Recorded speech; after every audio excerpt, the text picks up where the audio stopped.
All right, here we go. Here we go. Here we go. First things first, let's get that straight.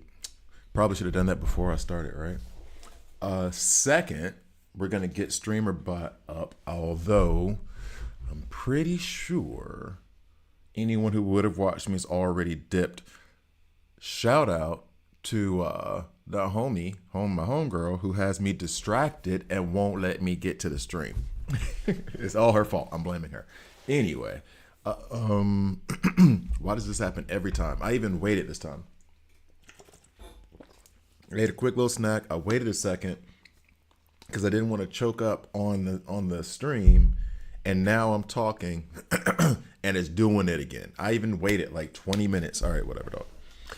Anyway, we're gonna get the stream up. One of the pluses now, yeah, the thing that took me a little bit of time, although I'm blaming my homegirl. Really, what happened was, um, I went ahead and installed the emulator to Bleach. Um, so that way I would be able to use my controller, which is why when you see the description below, why is she still running? Stop it. Heruf. When you see the description of what's happening, when it says relearning, I now have a controller. And for those of you who do not know, for the two people that might be watching right now, or the people who will watch this later on demand, this is the thing that's crazy. Okay, I'll explain that crazy part later, or talk about it later. I played this game mostly on auto for two reasons. One, a mobile game with such complicated rotations is very difficult to play with thumbs. I gotta be honest. I'm not, it's facts to me. Um, so that was one of the main reasons. And then the other side of it was I also enjoyed being able to, the complicated stuff I would do by myself on my couch, chilling for the evening or whatever, watching whatever. But running the stuff on auto is cool when I'm on stream or talking to people because then I don't have to 100% be focused in on what I'm doing. I can have something from the game running in the background and then talk to everybody. So now what's gonna happen is I'm gonna need to relearn the actual rotations. Let's see if I can get this up. There it is. There. Oh, nope, that's not it. I'm gonna have to relearn the actual rotations, and figure out how to play the game. Not all over again, of course. I'm exaggerating, but all over again because I'm not exaggerating. Is gonna be an issue, but we will figure it out. Still not happy, but I'm gonna be buying a new camera soon. Happy about that. All right, where are you? Where's my window capture 3? There it is. So we can go ahead and pop that in. And then if anybody does actually show up, because I am like 2.5 hours later than I normally would be. If anybody does show up, then we're good. Otherwise, I am going to basically, there's one element that I need to go over, which is, and there's a little bit of a lag. I'm trying to get it. That was the other part of it. Setting up the controller thing, stupid easy. The problem was getting my emulator to run with graphics that are good enough graphics, but also aren't creating like a terrible lag. So we're gonna muddle our way through that for a bit. We'll see how it goes. Right now, just grabbing up some of this daily stuff right fast. What is this? I don't think this. Oh, I do have something to claim. Oh, that was one of the other issues, but we won't go over that. Next, really, really, really, really quick deploy. Let's see. Friends, we're gonna claim and gift all. Bet. It is now it's a little bit lagging. I think it's because I have OBS up and running. What's up? Should you pull who? Who are you talking about pulling? You talking about pulling Pantera, Big Sweet?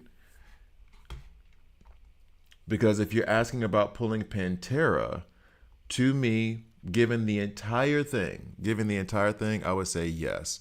He is going to be better than SR Plus should be. They still haven't put in the hot fix for him yet. Should be better than SR Plus Grimjow. I do have up there though on there that I'm going to say versus Soi Fon, and this creates a problem. All of them. This creates a problem where this is basically a philosophical thing, a theoretical thing, philosophical thing, whatever. I don't even know how philosophical it is. Theoretical, is that the word I'm looking for? It's something that seems subjective, but is so damn close to objective. Like it really, really, really, really is. Maybe your style of play is different. However, I don't see it being as successful. Pantera is good so far. There is an issue going on with Lacerate, his debuff, I believe. He's good. This was a discussion we had like a couple days ago. You need to invest heavily into tactic characters.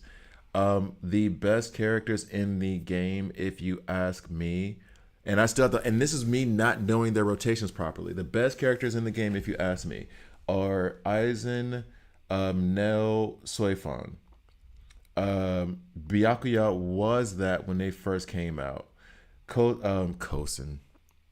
Tosin was that when they first came out. And the reason being is that, and I'll give you the example of why I'm thinking this way. The reason being is that when you take, what's up, Vibe? I can't wait to get the double rate in Realm of Mutation. I didn't get good stamps for Pantera. Who are you? Bruh. I got okay stamps at best. At best. And I still took them like level 30 just because I want them to work. But anyway. But yeah, I think that's happening Friday, right? They should switch over the double rates to the Realm of Mutation on Friday. I've used all of my crafting resources for the stamps. I've used the stamp conversion thing. I'm probably going to go do that some more. I need better set stamps. Anyway, here we go. In my view, I already have Pantera, right? He's good, and I'm waiting on that hot fix to come through to fix the issues that he has. I like. Right? I like. If I'm going to keep pulling, I'll have a B1 Pantera, the passive bear killing intent, blah, blah, blah, blah, blah, increases his damage. We don't have to go through the whole thing. The problem with that versus me pulling for Soi Fon, one, I already have her B1, so then you would think, okay, well, you have increased Soi Fon's crit rate, which I did. This does remind me I did strip a lot of crit rate off of her. Cool.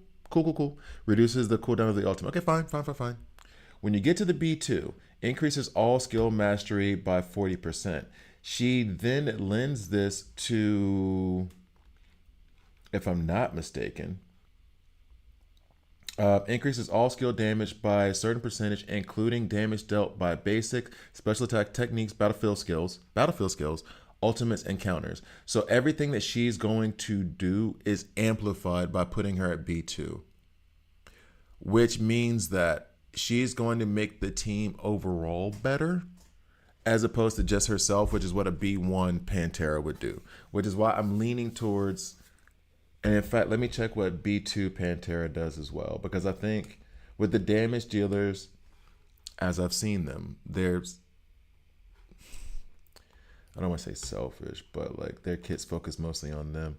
When Pounce hits an enemy, it immediately deals lacerate damage. The prey mark applied to the enemy also reduces the strike resist. Okay, to be fair, damn, I gotta be fair. That helps the entire team. That does help the entire team. So maybe B2 Soi Fon over B1 Pantera, sure. This helps the entire team hit harder into the enemy by 10%. Whereas her masteries, and this means, this is the other part of where I have to relearn their kits. I have to relearn everyone's kit. And I guess I'll start with Soi Fon and Pantera. Soi Fon, Pantera, Grimjow, SR+, and then I guess Yadoichi. Because again, I have the controller now. I can use the controller. They keep the trainings there, so I can go through their trainings and figure out how to use these people. Right, and probably the first one I need to go to is Soi Fon. But it seems as though in this game, the characters that you want to lean into the most are the tactical characters. They seem to have kits that are more conducive to resisting power creep, which are a lot of fancy words for what is a mobile game. And when it comes to the damage dealers, your Toshihiros, your Kenpachis, I'm saying this example specifically, Geens, all that other stuff, they are, well, damage dealers, fine, but damage gets power crept pretty quickly in most games like this, and it's already proving itself to be the case now, and it's only 6 months in.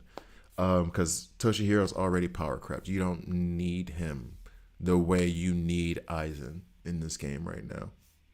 Some people would say Gin is not. I mean, he is great, but some people would say that Gin's losing some of his value because you don't need him the way you need Nell, in my view. So, what I will do to work on this is, as I'm getting used to the controls with my controller, I'm so happy about that.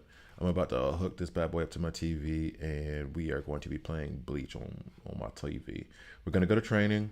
We're going to go to learn character mechanics, because I'm going to learn Soi Fon's first, and then I'm going to reverse course and hit Grimmjow Resurrection, is what he's called. I just call him Pantera.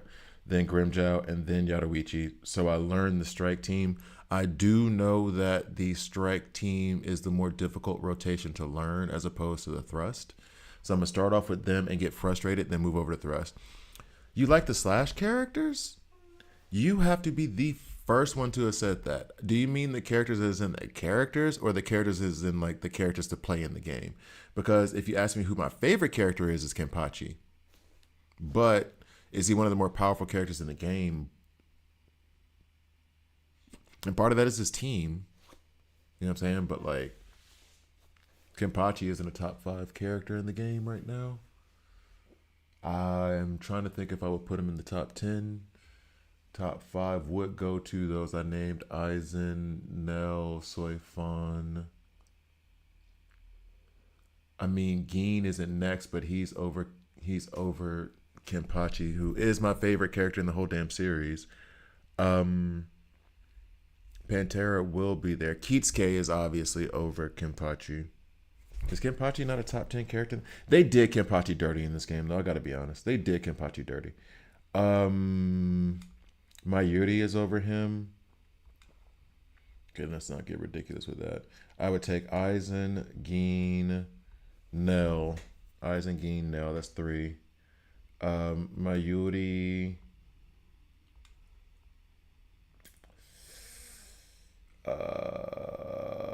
He's probably at the level of where Yadoichi is.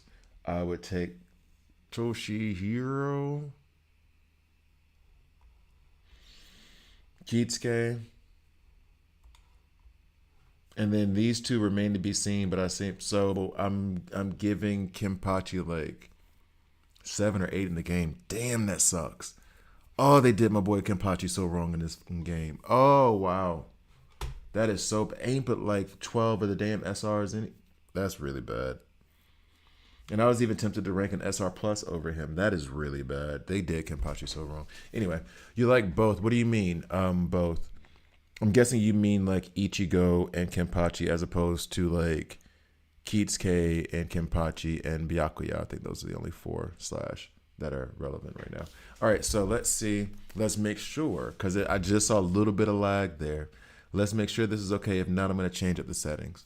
But we're going to relearn Soi Fon right now, how to put it on her death mark, using my controller for this, and then push it from there. Right? Right.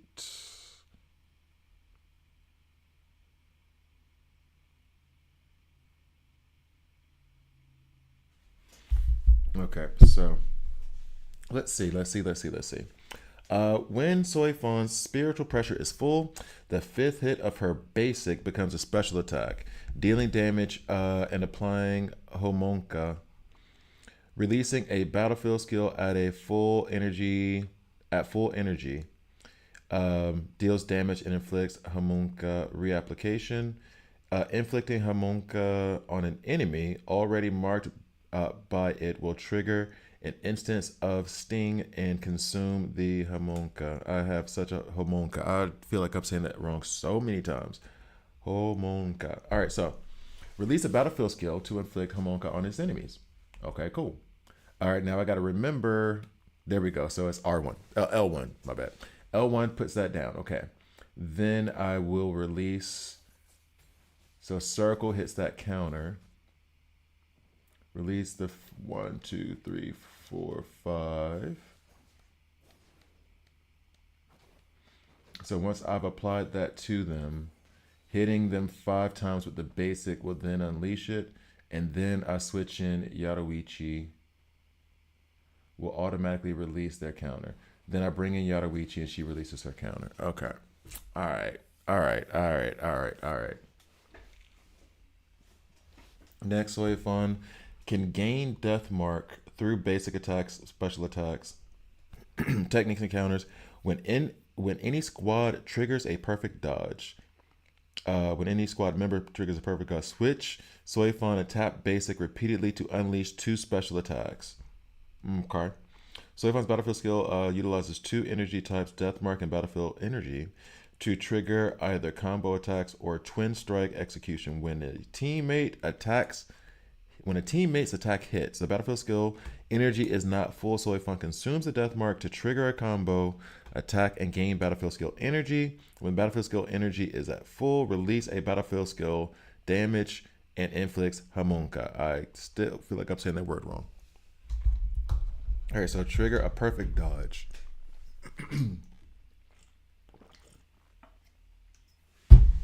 I may need to change these controls.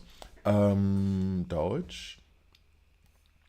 And so then Soi Fon comes in. Funnily enough, well, that might just be my big fat fingers. And then we go ahead and lay down that strike. Then we come in here. And then, then we do this repeatedly. Use teammate strikes to trigger Soi Fon's combo attack, maxing out the battlefield skill. Okay, so we're almost there.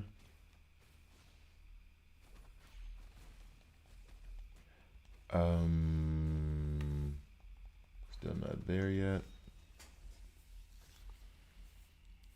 Bet.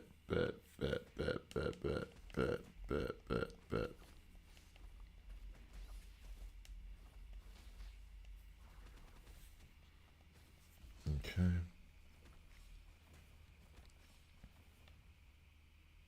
Yeah, a little bit of a lag, so I'm gonna have to adjust the graphics in some way, shape, or form. Still not gonna go. Let's see if we can do this all over again. So after we trigger perfect dodge, wait, R1 up. Oh, that's them running together, right? Okay.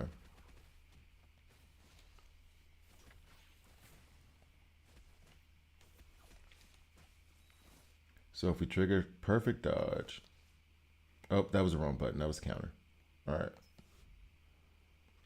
And then here comes Soi Fon. Hit that special attack a few times. Boom. There we go. We put the mark on. That hit Sting, though. So that might be a problem, actually.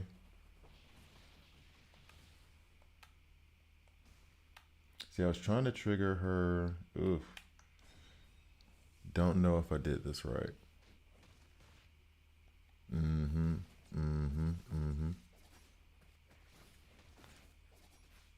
Oh.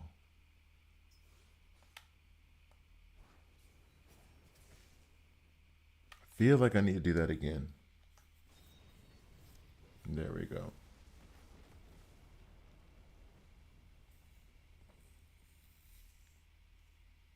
All right. I definitely do need to fix that lag a little bit when a lot of play is going on. Use what you've learned to defeat. I didn't learn anything. How dare you? I didn't learn nothing. Bop, bop, bop, bop, bop. Finish him. Okay, so pretty soon. Okay, so we have that laid down. If I do this with these two, I can pull back, wait. I can dodge, pull in Soi Fon. Yo. Dodge, perfect dodge, pulled in Soi Fon. We do this 1, 2, 3, 4, 5.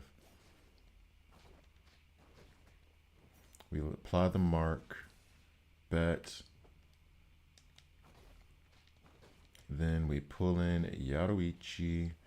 We use this all up.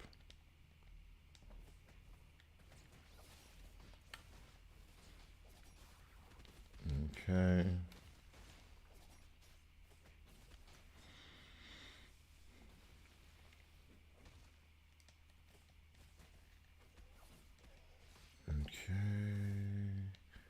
Still trying to trigger that. Now I understand why they say this rotation is difficult. And I need to study it more. Okay. Oh, see, this is where Yadoichi should have stayed in.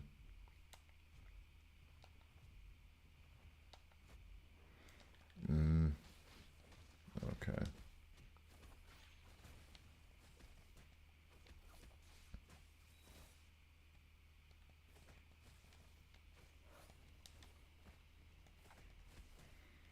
Just more you little son SOBs.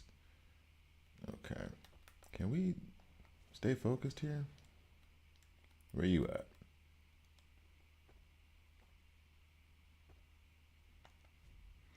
Oh, come on, that felt okay. I was about to say that felt like a perfect dodge. Come on, what are we doing? What are we doing? That felt like a perfect dodge. Okay, that got applied. Now the funny part is once this applied, the job ain't done. At least from what I'm starting to understand now. We put this up. Now we have Sting. Now we can do this.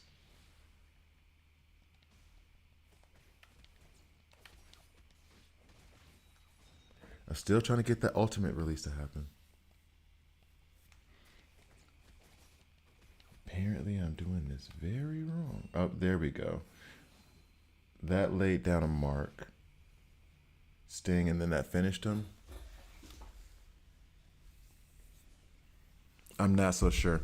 What's up, Spike? I'm trying to relearn Bleach. Because I've been playing this game for 6 months, no controller. Now I have my controller in the emulator set up. And now it's like, oh, wait, I got to figure this stuff out again.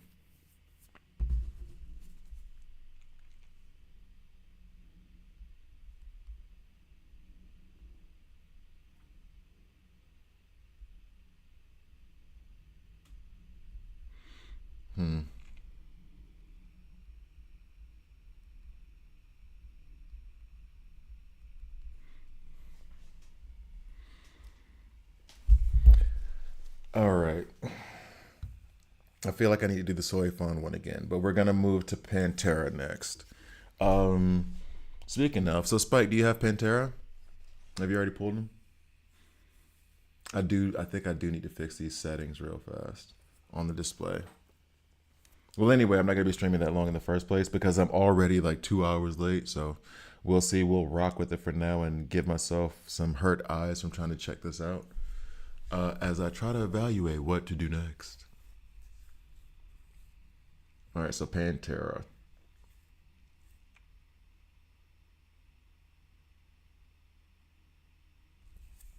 And I probably should go to Edge Reveal for Pantera, but that's fine. All right, so here we go. Obtaining spiritual pressure and hunting points. Release basic attack to gain spiritual pressure, which can be used to activate Rush. Releasing techniques, counters, perfect dodges, or special attacks gains hunting points. Okay. I hear you talking. I hear you talking. Oh, wait, you haven't played this game. Which one are you on, Spike, right now? Which one are you on right now? Oh, yo. I'm going to need you to... Oh, you know what happened? You know what happened? Yep, I moved the mouse. All right, here we go. All right, so 1, 2, 3, 1. I don't know why I thought for sure. Okay, cool. I appreciate it. We can get into some random anime talk later because I did just have a conversation with my friend about me starting Fire Force soon. That's going to be the plan tonight, actually. When I go switch over to 7 Deadly Sins Origin, is to go ahead and put Fire Force on in the background. Bang, we got the Sting. Yeah, there's a lag there. We got the Sting. And then release technique. Oh, wait, no. I can't release her technique. I need to release Grimjow's technique. You still, man, bruh. Whoever you fall in love with, if you're not already, wait, no. Anyway, you are the most loyal. You are the most loyal. Like, nobody can doubt your loyalty. If anybody ever came up and was like, yo, is he loyal? But like, yo, you have no idea. You have no idea. Every time I talk to you, you still say you want it. Every time I talk to you, you still say you want it. Those are my hunt points. Okay. Well, then release my technique, though. There we go. Yeah, there's that lag that's there now.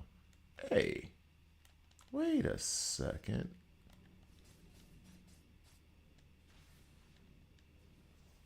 Wait a minute.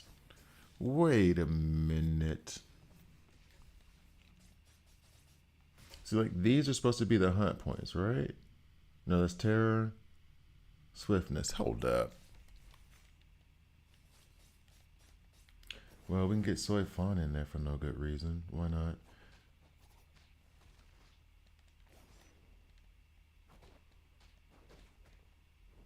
So then she puts that strike down, the death mark or the harmonica, whatever you want to call it. If I release her technique now, shouldn't it take it away? No, that's not it. Well, in any case, we'll pull out,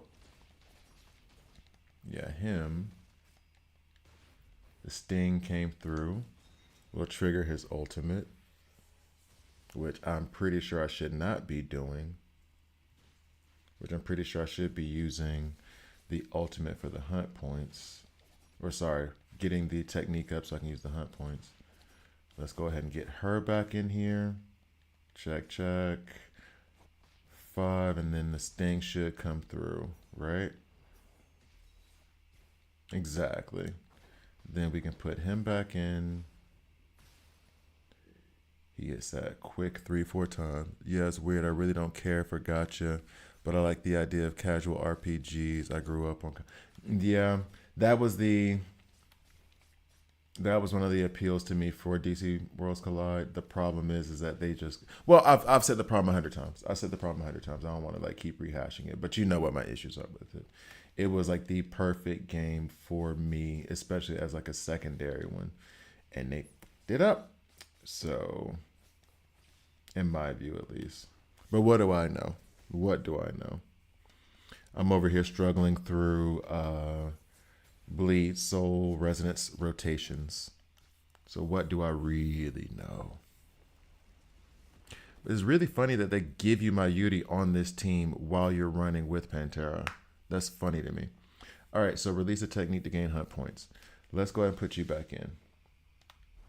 So basic to build spirit pressure. That's what we doing. For whatever reason, when I saw the ad for DC Worlds Collide, I decided to give it a shot. And despite everything I hate about how the devs handle the game, I really like the core. I do too. I love the core mechanics too. I do. Like I've told you that before. I would go back to that game in a heartbeat if they did anything to make it worth it. They sold it to another company, so we'll see if something changes. All right. Let's see.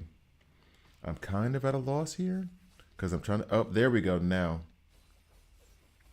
Because I wasn't seeing where the.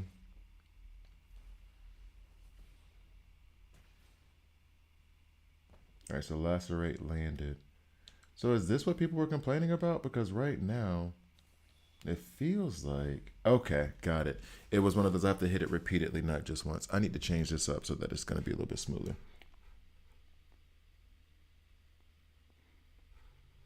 All right, so when the spirit pressure is above 50%, tap and hold basic to enter rush. Release basic to perform the special attack pounce. After releasing pounce on a target, if you have at least one hunting point, tap the technique button to release an enhanced technique.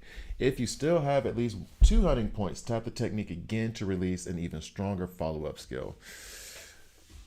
Buddy. Oh boy. Okay, so tap and hold basic to enter rush. Fair enough. We've entered rush, right? Bet. Follow up. Technique for enhanced, and then follow up with another technique for 2 in a row. All right. So the 100 points are down here at the bottom. The fact that I can just focus on leaving up 5 characters and everyone else grows is 100%. 100%. 100%. Release the ultimate? Sure. That is an awesome mechanic that works. They have put it this way, they have so many good things part of that game. That's the thing. There's so many good mechanics within that game. There is another. Someone brought up another game that had the those same mechanics. However, the problem is, and to your point, is that I don't remember a DC or a Marvel game doing that. I don't even know any games with like IP like Bleach Soul Resonance or Seven Deadly Sins or Kaiju Number Eight, whatever name your preferred anime. I don't. I can't think of any games with IP characters that has done something like that, the level link thing, because the idea behind the whole, not okay, I'm not breaking any news here. Should I whisper it for the 4 people who might be watching? No, but the whole idea behind it is we want you to spend this money, and by giving you a system like level link, you won't be spending as much of this money. We want you to level up everything. And they were just kind of, or at least the concept of the game is like, no, just really do 5, and then we'll give you other stuff around it for you to have to spend money. You know what I mean? So like, I love that aspect of it, because then that just opened up your roster and theory crafting even more, even though the theory crafting itself was limited based on gameplay. Yeah. Hey, get Tim. Bang bang. All right, then we go 1, 2, 3, 4, 5. This is Sue. Bing, bing, bing, bing. And then we hit you up with this. And then you come in.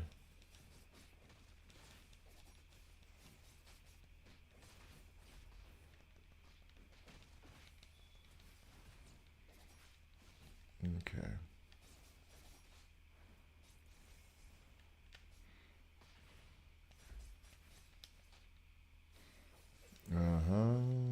Okay, so I got that part of it. I got that part of it. I got the whole pounce part of it, and then we can release our ultimate. Jokes on them. I put $10 in, and that was during the crypto event. Yeah, and this is the stupid part too. The way they've managed everything, they're never gonna make any profit of it. They're never going to. Anyway, it is what it is. I don't know. Tremendously disappointing. Put it that way. And I hope I'm wrong. I genuinely hope that I'm wrong.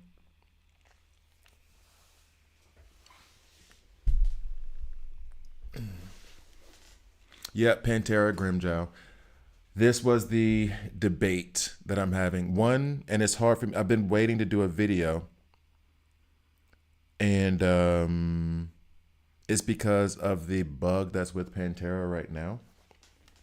I've been waiting to do that video. I didn't want to do it just yet because I wanted to be like fixed so that I can do a fair like Pantera versus Soi Fon, Pantera versus SR Plus. Like I want to do a fair video of it, and I can't because, and I mean, I know they're working on it. I've seen the Discord. This is me voicing frustration, but not blaming them and being like, "How dare you?"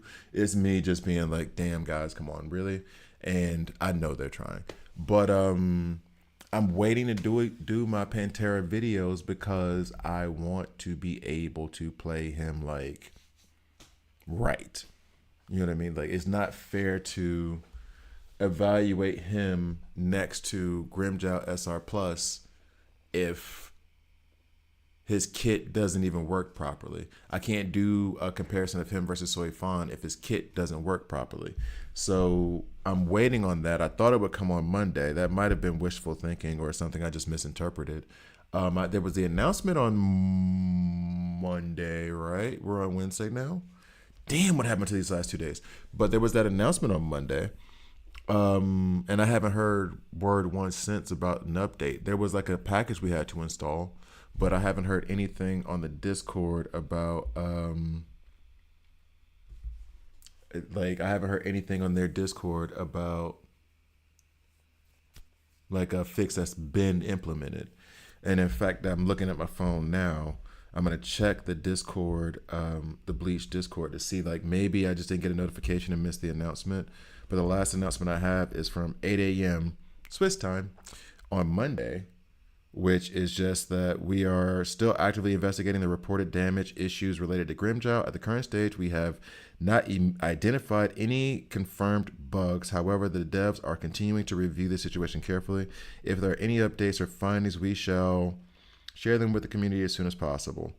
Wait a second, though. Now that I reread this, the way they're framing this, they haven't identified any confirmed bugs, and they're continuing to review the situation. They'll let us know. Is this what Grimmjow Pantera is supposed to be? Because it's been 2 days. So, and there hasn't been any kind of update, and they've just said there are no confirmed bugs. Which, fair enough, but is this what he's supposed to be? If this is what he's, I'm gonna give it till Friday, which is their typical like upload maintenance day, and just see. And then if nothing comes of it, if nothing changes, then I guess this is what Grimmjow is supposed to be, which reeks of Kenpachi. Like, Kenpachi's that dude. Why is it all my favorite characters? Why is it my favorite? Y'all make Creepy Dude good as hell, and y'all don't his kit. But Grimmjow come through, Kenpachi come through, and all of a sudden we got to split up the Grimmjow, and then the Pantera Grimmjow's kit don't work, and then Kenpachi, you got to buff him 2 times 3 weeks after you release. What are we doing? What are we? Only my favorite characters. So if I said Creepy Dude was my favorite, he would have come out and been ass. I'm sorry. I'm stop. Let me stop. Trash. I meant to say trash. I said trash. You just misheard me.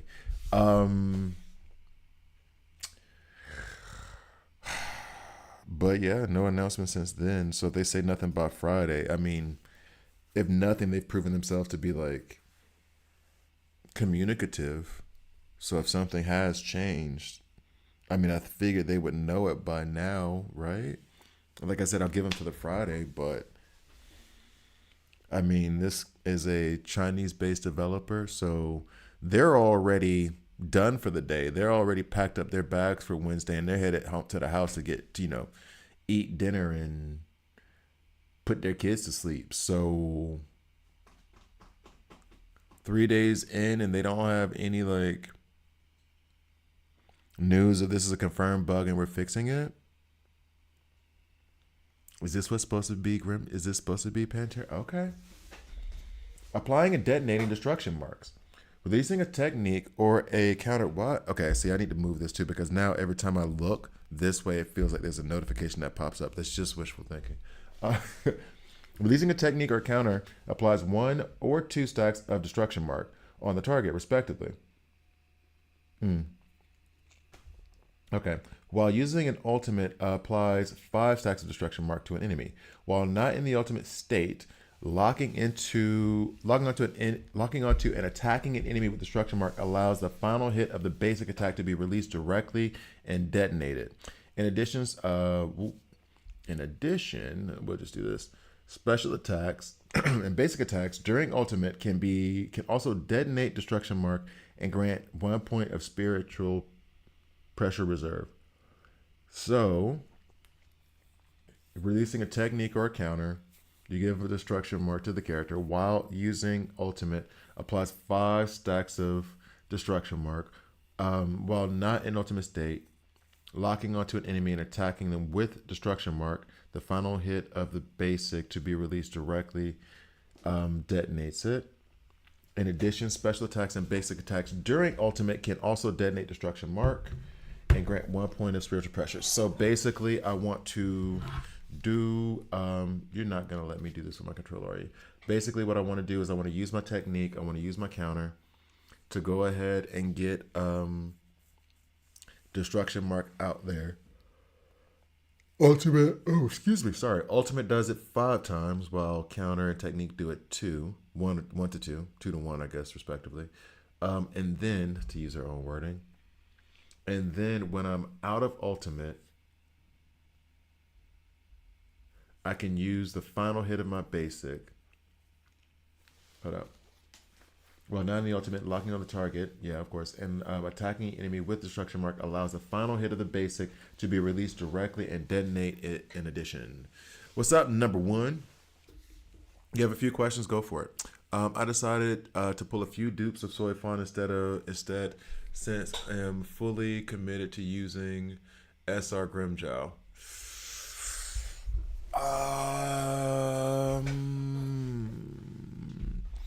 I love SR Grimjaw, SR Plus Grimjaw. Let me say it that way.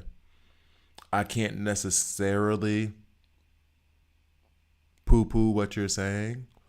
What I will say is that there was no reason for me to try to get at least one dupe of Pantera Grimjow. Now, do I like SR Plus Grimjow more? Yes. In terms of like the look, the aesthetic, all the other stuff, I like him more. Of course, he's one of my favorite characters.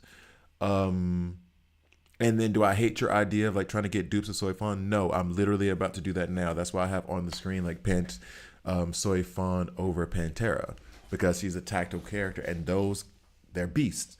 Um, I don't know if I would have skipped Pantera completely. However, I will say this: ain't no problem in waiting on Pantera to see like what other people like me say. Like I always say like let me screw up my account, and then you can just follow my lead. Started playing approximately 4 days ago, and I'm currently in the possession of a B0 Soi Fon. I would like to inquire whether pursuing B1 Soi Fon would provide better account value, or should I go for a Grimjow? Ooh. It's not a bad question. This goes to a theoretical thing. At the moment, well. Number one, do me a favor. Can you give me what your roster is, just SSRs right now? Since you played 4 days ago, I'm assuming you have a few, but just let me know who you have. All right, and then I can give you a little bit of a better answer, because I got to assess you. I do not want you to, and I say this like not tongue in cheek, but like in a fun way. I do not want you to invest in anyone like Sajin or Ikaku, or I think even Tosin. I mean, Tosin's okay, but I don't want you to not invest in. I don't want you to invest in others because you're like, oh well, I have Sanjin and he's strike, so I could just use him instead of. I don't want that to happen to you. You know what I'm saying? I'm not trying to. I don't want to wish that evil on you. You know what I'm saying? So let me know who your other SSRs are, and then we can go from there and see if we can figure it out. Okay, sorry. So I need to actually read this part. All right. So release a manual counter. Oh, I haven't done a counter yet. When you have two spiritual. Ah, I was just pushing buttons and stuff while I was talking to you. I just had to push one button. When the ultimate energy reaches 50%, Grimjow can release an ultimate for 8 seconds after releasing it. I forgot to tap the screen. That's really on my fault. And then she goes in, she does her ultimate thing, and then I do that part to get the counter. Then we'll put Grimjow back in. We will tap this during the blade attack to cancel the attack recovery. Release the ultimate and use Sanito once during the blade attack to cancel the. Okay. So once that's up to 50%, it should be good.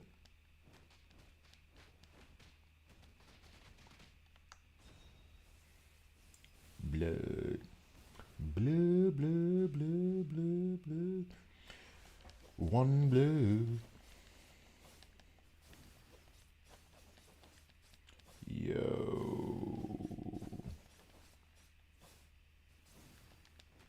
Okay.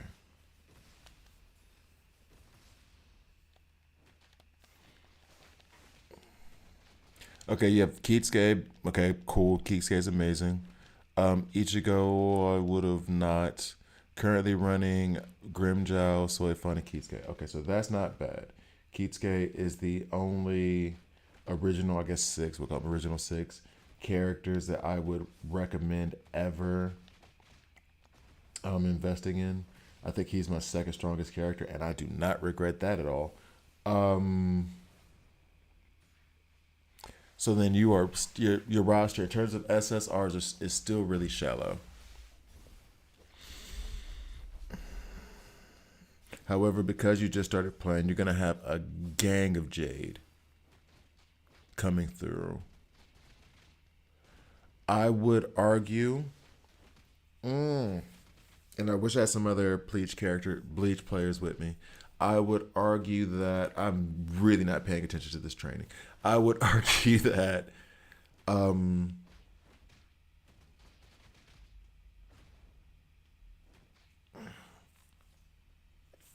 You kind of want to have the other damage dealer.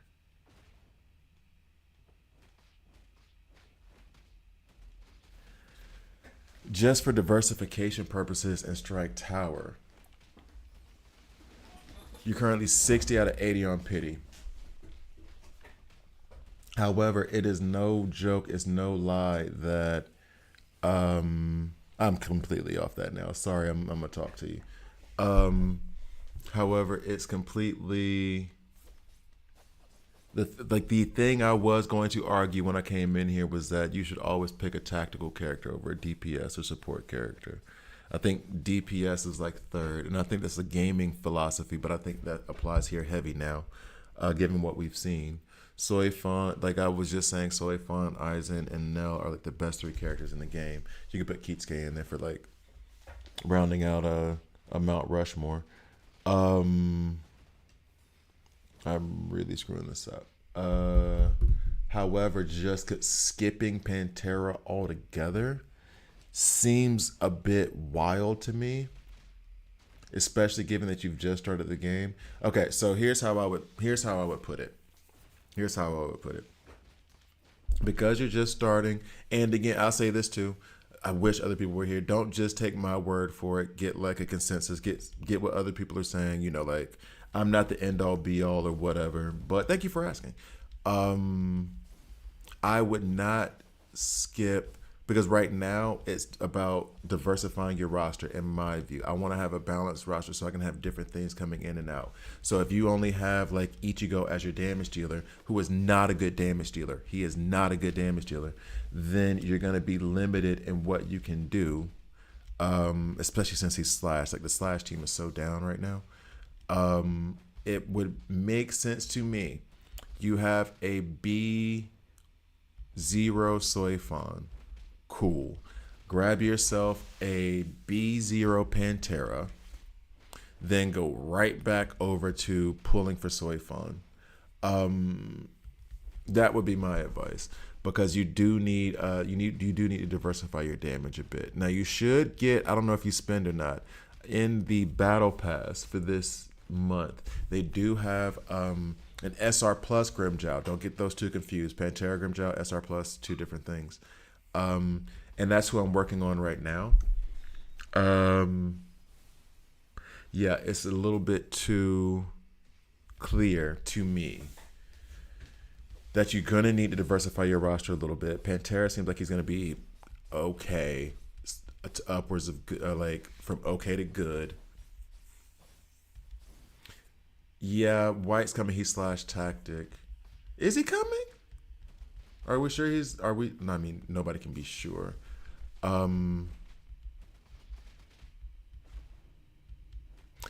I see your argument there about White. If the next one's Slash tactic, then he's gonna take the place of Byakuya, and then you're gonna want to run him with Kitsuke, who is going to be good forever, so long as his kit reads the way that it reads. Hopefully, he gives a little boost to Ichigo because Ichigo is one of the worst damage dealers in the game. Sorry, I'm not, bro. You got Sting on you and everything. I'm just gonna ignore you. Oh, they did a stream. Okay, cool. Okay, cool. Thank you, Stu. I appreciate that.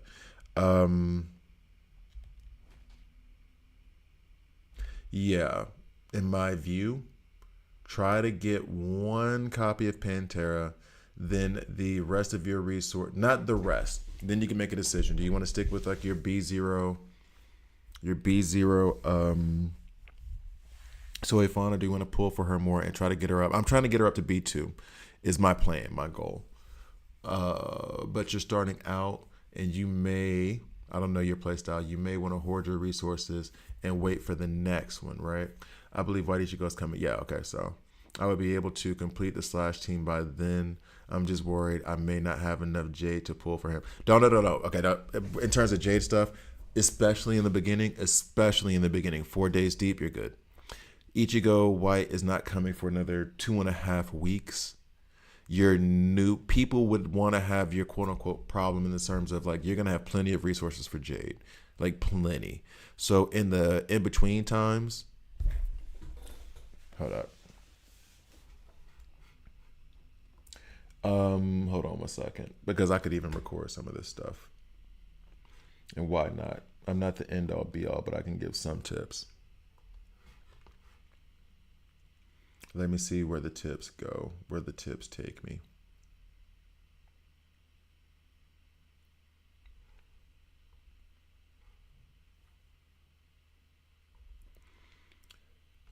So start recording. All right, so doing this haphazardly because someone in the chat, number one, ZV Niley,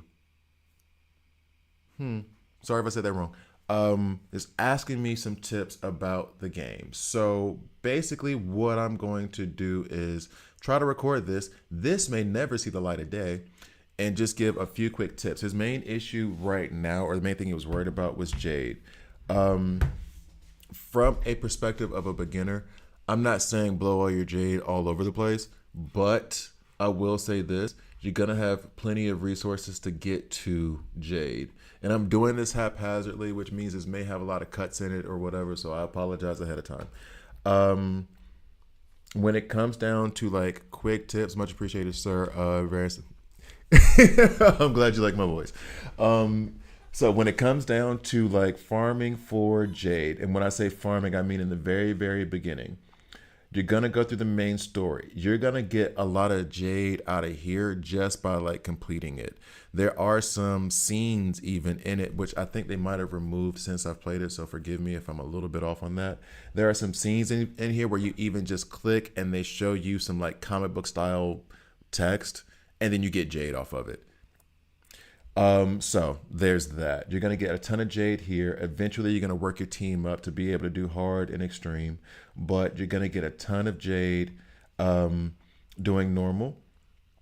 In the adventure mode, this is something that's relatively new, but you can still work on it. You have your memory arc, you have your trial arc. Let me see what the power level is here to be kind of reasonable about what you can expect.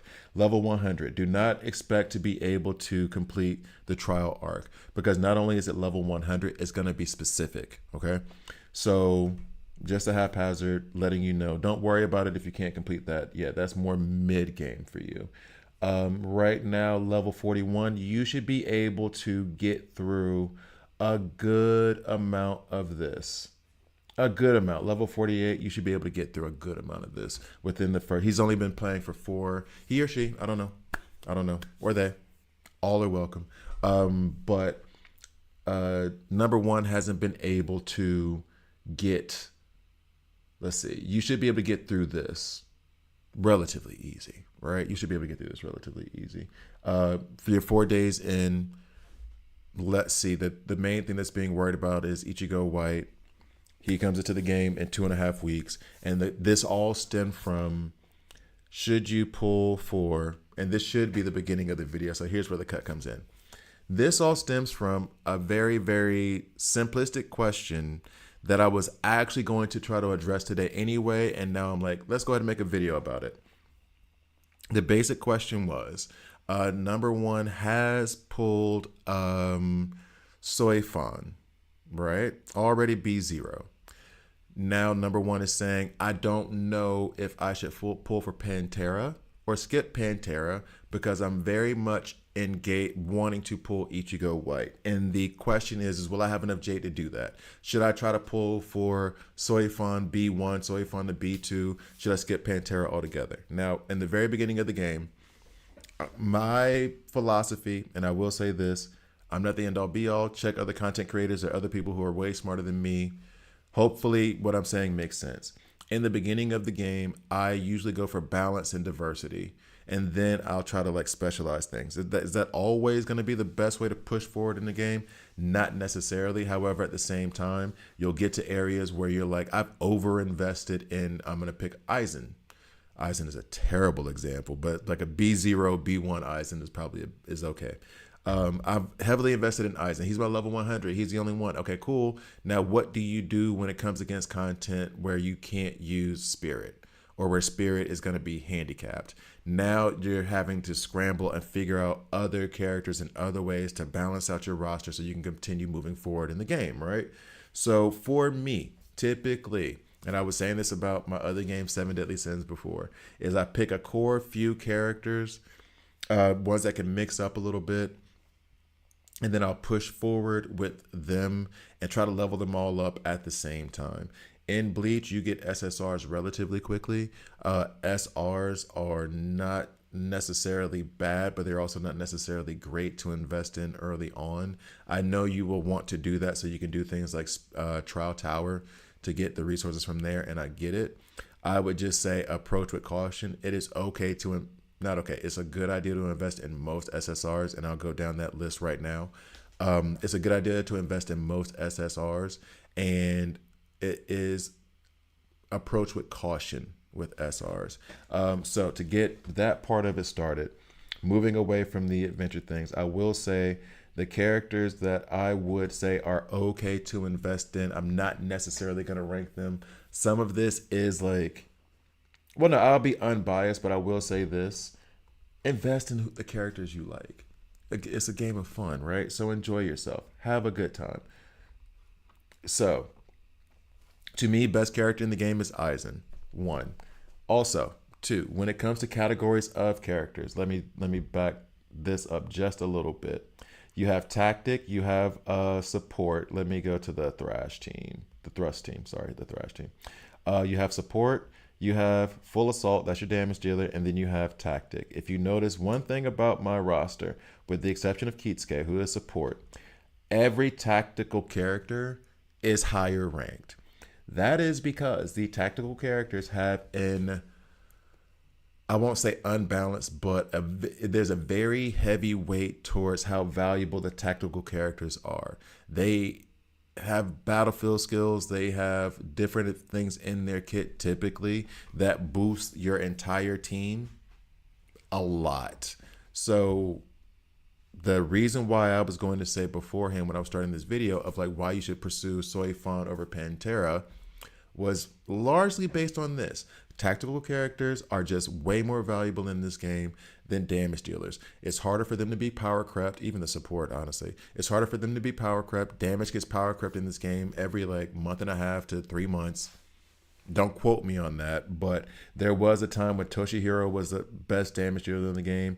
There was a time when the Slash team was the best in the game. And then Toshihiro gets replaced by, well, actually, funnily enough, he gets replaced by Aizen as the damage dealer for Spirit, but it is what it is.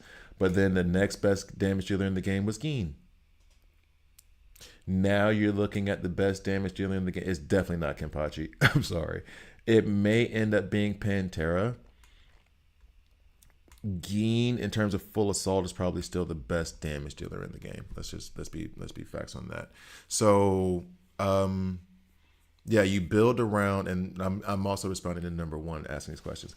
You would build around your tactical characters. They're your priority, I would say. However, also in the beginning of the game, you don't want to necessarily miss out on characters that would help round out your roster. So best characters in the game, SSRs only. I'm still building other SRs. SSRs that I would invest in. Kitsuke has an outsized amount of benefit. He is amazing. He is the only original SSR is what I'll call them. Only regular SSR, even though I know they're about to add other ones in. So if you see this video much later and they've added other characters in, of the original six, okay? Of the original six, he is the one who has the most value, and it's not even like he has the most. There's a distance there. He's still really, really good, if not amazing in the game, and the others have basically fallen off. Yadoichi is still good. She's another one of those original six members. But she's still good because Soi Fon is a boss. And they also gave her a little bit of a buff. Tosin, no go. Even though I like him a lot, he can be good. Treat him like a SR, sparingly putting in your resources. Trying to think of the other originals. Byakuya, no. Again, treat him like an SR. Treat Tosin like an SR. This isn't where you want your resources to go to. Even though I know that you're gonna have limited things that you can go at. Sanjin, no, you don't wanna do that to yourself. Ikaku, I hate him. Now, this is probably because of earlier on I made bad investment, made a mistake, whatever, whatever. So I have an outsized amount of hatred towards him, but I do not like him. All right, next on that, another tip: limited SSRs like Mayuri. I would agree slash disagree. Stu has brought up a good point, and we're gonna get to that now when it comes to the other SSRs who are considered limited now. Your limited SSRs, your Aizens, your Mayuris, your Toshihiros, who I think is about to be added to the regular SSR selection tab. Gin, Bankai, oh, Kenpachi, sorry for that. Kenpachi, um, Pantera. SR Plus Grimjow has a weird place right now in the game where I don't even know where you can get him. There was a special situation we won't get into. I don't even know where you can get him. Okay, um, the argument is the argument would be for those other SSRs, they are top of the game, and the argument would be like you don't necessarily need dupes, and you don't. In terms of maybe the support, like your Mayuris, your support, like I don't have him. I call him creepy dude with the pink hair who makes Mayuri look normal. That guy, he spell his name Zayelaporo. Porro. We'll call him that. I don't like him. He's creepy. I skipped him actually. I had no problems with it. You don't necessarily need to pull dupes for these support characters because what they do and how they affect your team isn't necessarily contingent on them having such an outsized power level or other things that can be added. Mayuri is amazing at B0. Kitsuke, still really, really, really, really, really, really, really good at B0. His weapon stamp is actually more important to him being amazing than it is his kit itself or him having boundaries. The question is being brought up from the standard SSRs. I should only build Kitsuke. If you were only going to build one, yes. If you want a luxury, Yadoichi is also okay. The other four, as I was saying, treat them like SRs and try to not. If you need to get through something, approach with caution. Manage your resources, especially if you're free to play. Okay, try to avoid it. So as far as characters go, that's where I would go. If you get a chance to pull dupes of Aizen, dupes of Soi Fon, dupes of Nell, do it. After you've spread out your roster a bit more. Your supports like Kitsuke, your supports like Mayuri, your support like Creepy Dude. We talked about Creepy Dude. You don't necessarily need dupes for them. And then for your full assault, your DPS, yeah, sure, if you have dupes, but I think that's kind of an in-game thing where it's okay, we're pulling for them because we have the resources left over to go do it. All of this is all within the scope of, hey, this is fun. If Gin is your favorite character, I do have questions about your moral compass. However, then pull for him. Pull for him. Why not? Enjoy it. Have a good time. It's fun.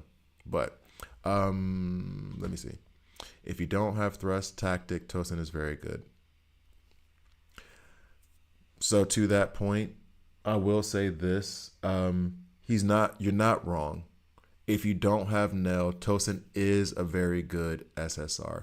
I'm still treating him as an approach with caution, especially since I think that there's going to be some events centered around Nell coming back and you being able to get her. Because I was stunned, and not stunned, but I am stunned that Soi Fon came back around before Nell did. So that's more of a recent thing. That's more of what's going on in the environment now. If you're 3 months from now, then the landscape might look different.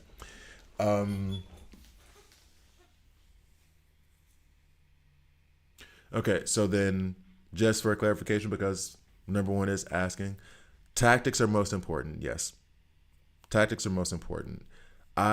This is where it might be a personal thing, but I would also say then support is second, and then full assault is third, because tactics, especially because of battlefield skill, it increases everybody's value. Everybody gets better. Everybody's doing more damage based on whatever battlefield skill they're putting out and how their kits are designed.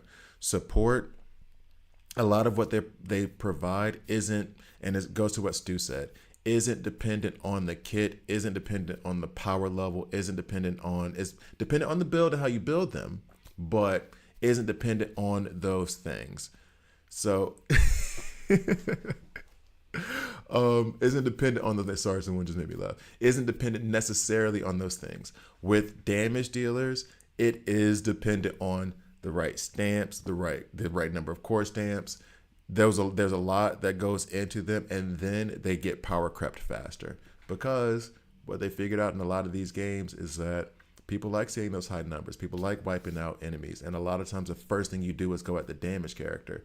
But the argument that I will make, and that's how I'll like kind of end this real quick, is Kitsuke is valuable because he can give your team an added boost of 30% to 60% of attack. That's good no matter what damage dealer you plop in. You see what I mean? So if he can give me 30 to 60% damage, if 2 years down the road, unless they put some kind of mechanic in to change it or whatever, if 2 years down the road they're introducing another character and that character is a damage dealer, guess who's still valuable? Kitsuke, because that damage dealer is going to have an extra 30 to 60% damage. That's just how. Apologies. I was just saying, for example. I was just saying, for example, someone mentioned the fact that Stu mentioned the fact that Tosin is a good tactical thrust if you don't have Nell, and I was like, yes, but I would approach investing in that with caution, because I would expect no leak, no information, no nada. I would expect that Nell is going to have a rerun, especially since Nell came out before Soi Fon. So I'm assuming she's going to come out with a rerun relatively soon. Oh yeah, plus Urahara is universal. He's everywhere. He's everywhere. His attack is 60% added attack is just, everybody gets it. It's not like a slash thing. You can put Kitsuke on any damn team and that works. It's boss type stuff. All right, so moving on. When it comes to, okay. Here's a tip that we'll hop into. I'm doing a lot of like beginner's tip stuff. And I like that. I love doing that stuff. All right, so here's a tip. Here's a tip. Here's a tip. Here's a tip. Set stamps matter way too much in this game. Core stamps matter way too much in this game. Okay? Your character's levels are very, very, very dependent on this here, the set stamps, the stamp corridor, and this here, your realm of mutation. All right. So much so that you need to manage them very carefully. And I'll show you what I mean. When I go into my backpack, I have character stamps and set stamp, like these core stamps, and then these set stamps. Even ones I don't, you'll see down here, it's or up here, 602 out of 2,000 capacity. Ain't that many characters in this game for me to have this many set stamps like linked onto anybody. But I still lock and save ones that just look like they might be good one day in the future in case I decide to use them on somebody else. They are tremendously important. So all that being said, when you have a character, it is imperative, and I this up so many times still because I gotta have ADHD. It is imperative that you figure out what your character needs in order for you to build the right kind of set stamps behind them, right? So with this, and then it's also, I put this up, but then also check out other content creators, see what they say about the character and like what you should add, because sometimes you'll have it to where a certain set stamp is recommended and then someone else figured out, oh, this is better, i.e. SR plus Grimjow. I'm running Kenpachi set stamps on him and that's not what was recommended, but they're amazing.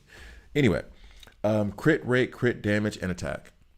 All right, this is telling me what the recommended stats for him are, and they're not 100% wrong. But the problem is that when I go to Aizen, and Aizen is the one I know the best because he's God. When I go to this, on his weapon, I have increased his crit rate by 31 31.25%. That sounds good. Okay.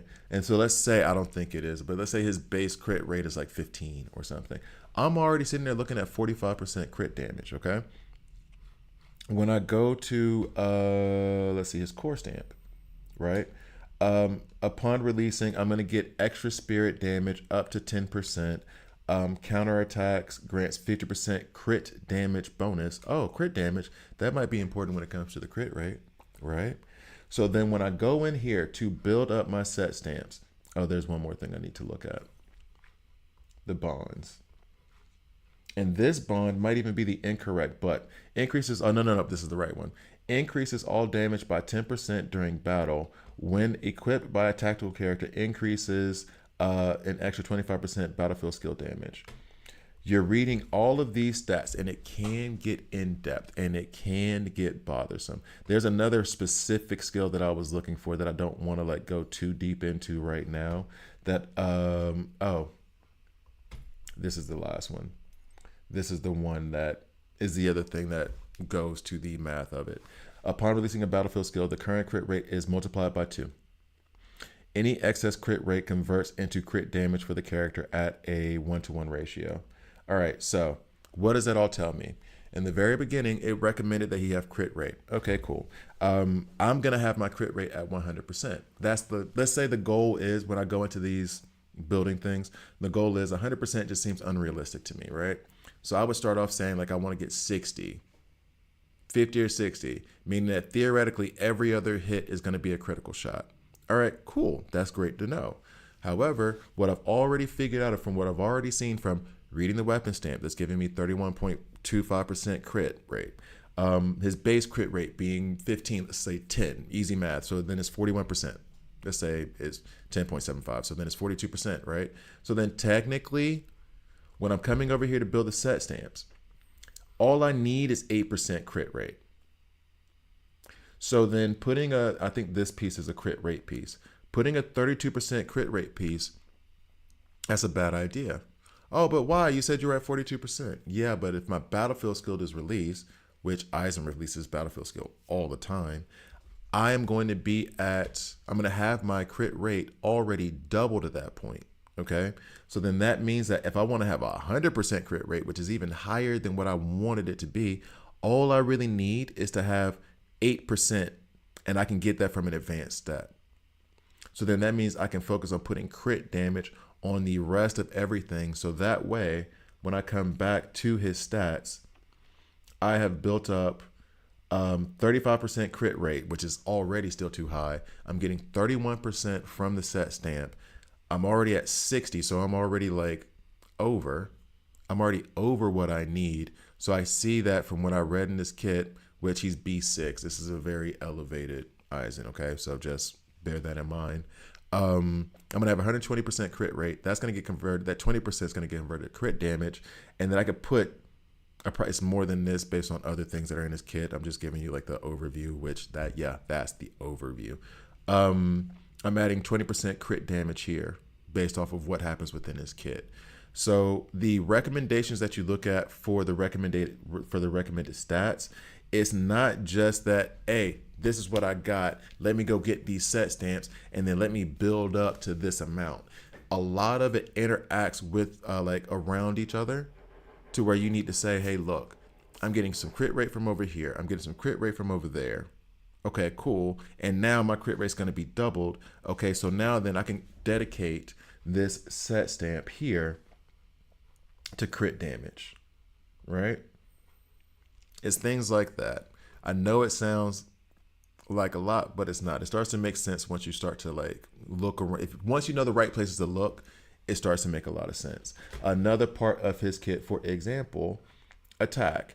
Now, over there earlier on, before, and I think I might still have it actually. Do I still have that Eisen piece that was incorrect? No, I don't. I think I dismantled it. All right, anyway, I had like alignment damage or whatever. Alignment damage is used for debuffs. So that didn't really do anything for him. I need to put attack on this piece. Heads up on these pieces, you're looking at alignment and ultimate damage are the only other outside of like attack and HP and defense that come up on these set stamps, the third ones. Here you're looking at crit rate and crit damage, and here you're getting your basic stat is going to be centered around I don't want to say elements, but the elements spirit, slash, thrust, and strike, right? So I'm going to look for my crit rate, crit damage on this middle piece if that's what I need here. Otherwise, attack or HP or whatever. I'm going to look for my ultimate charge rate and my alignment damage here. Otherwise, I put attack right there. And then here, I'm going to try to find, I don't want to say element. I'm brain farting right now. I don't want to say element, but element. Whatever category they fall into. That's where you're going to find that here. And I'm saying all of that around these set stamps because they are tremendously important. The difference in performance between having this set stamp here for crit damage, which is a good piece, and this set stamp here for crit rate, which is a good piece, is massive. It's huge. It's really, really big. They perform very differently based off of these. And your core stamps, here's the, I guess not biggest tip, but the biggest tip around these stamps is your character is truly not complete until you have their core stamp and their weapon stamp. Those are priority number one for you. Once you get the character unlocked, priority number one, set stamp, weapon stamp, period. Check. Pantera hate is real. It's not real. It's not hate either. It's not hate either. This is part of what was going on in the video now, where it is you get the damage dealer, you get one copy, and then you focus on the tactical character. That's where it is.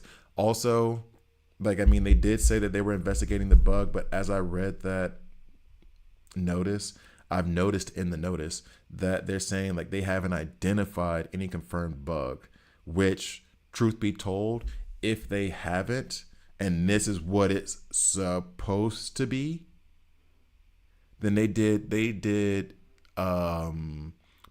the way they did Kenpachi. Like, I thought there was supposed to be an issue around like lacerate not hitting the way it's supposed to, and apparently they're like, man, we don't know, we don't see nothing. I'm like, all right, bro. All right, sadly I have to drop off now, but I'm looking forward to watching this. Okay, well, cool. Looking forward to you watching it later. Yay. Let's hope it's actually something useful. All right. So, back to number one. All right. I already got Soi Fon core stamp, and I still have 40 corridor keys left. Should I use it all and try to level it up?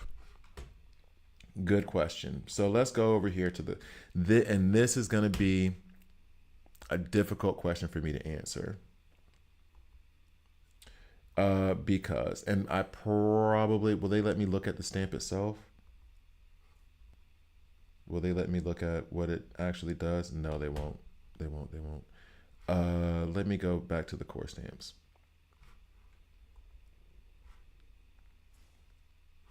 And this is, okay. All right, so check, coming back. Okay, so number one has another fantastic question. I already have Soi Fon core stamp and I still have 40 corridor keys left. Should I use it all and try to level it up? No. I literally did this morning. What I did this morning was I went through specific characters. I went through, I think it was just Nell. I think I just took her 5. And then Soi Fon, I took 5, right?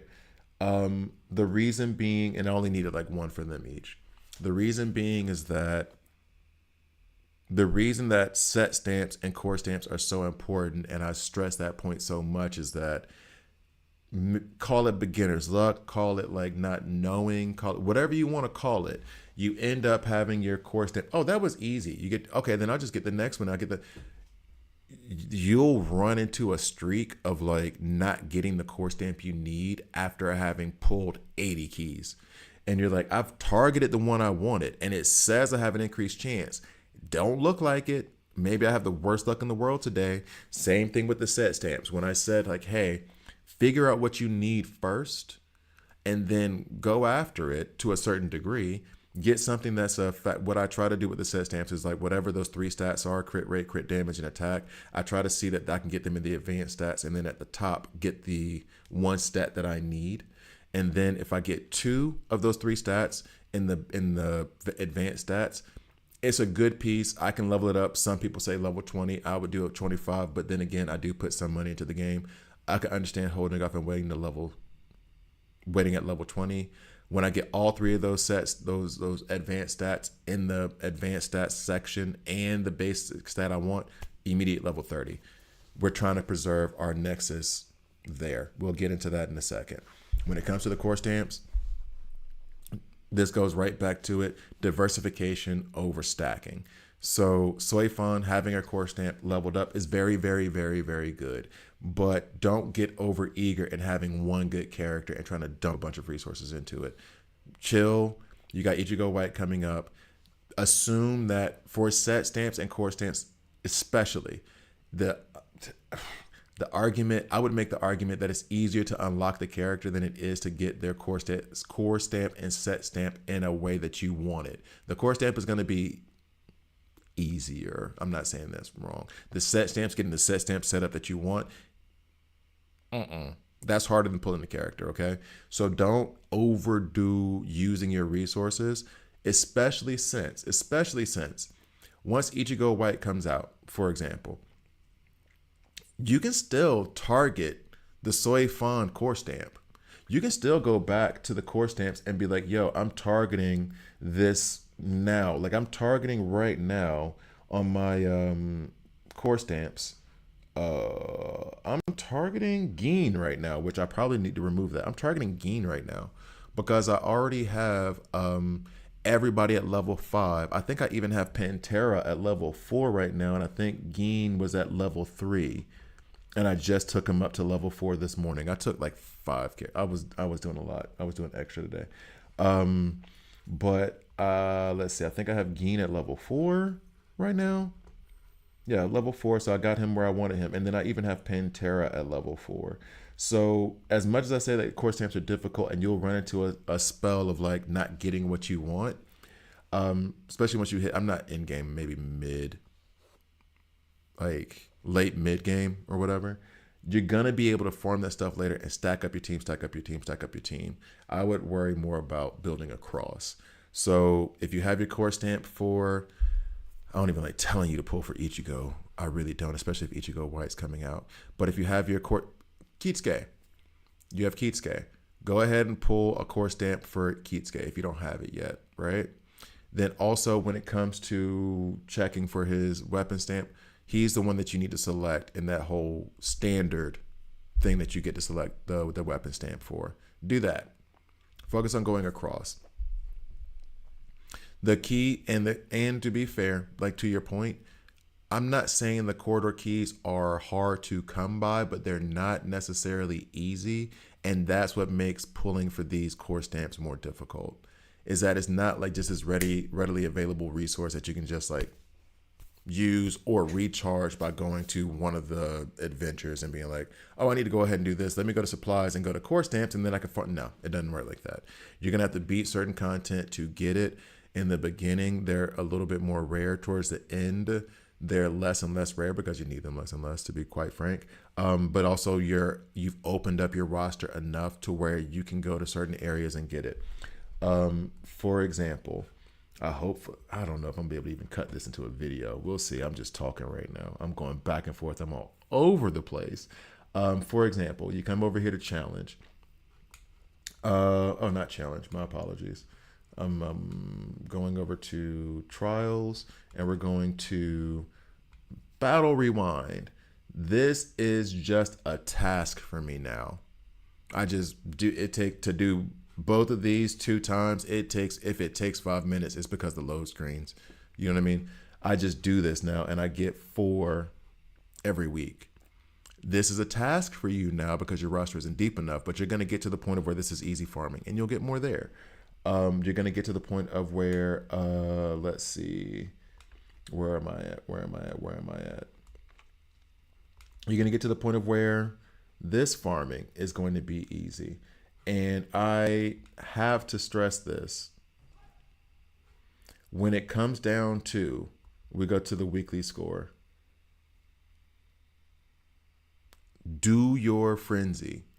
I was a few months in before I even realized that frenzy gave you this many resources. Do that, do that, do that every week. Be sure it gets done. This does take me like 10 to 15 minutes to do, again, only because we have to battle like three characters and get the scores the way they need to be. These are ugly scores, but still, I'm running it on auto.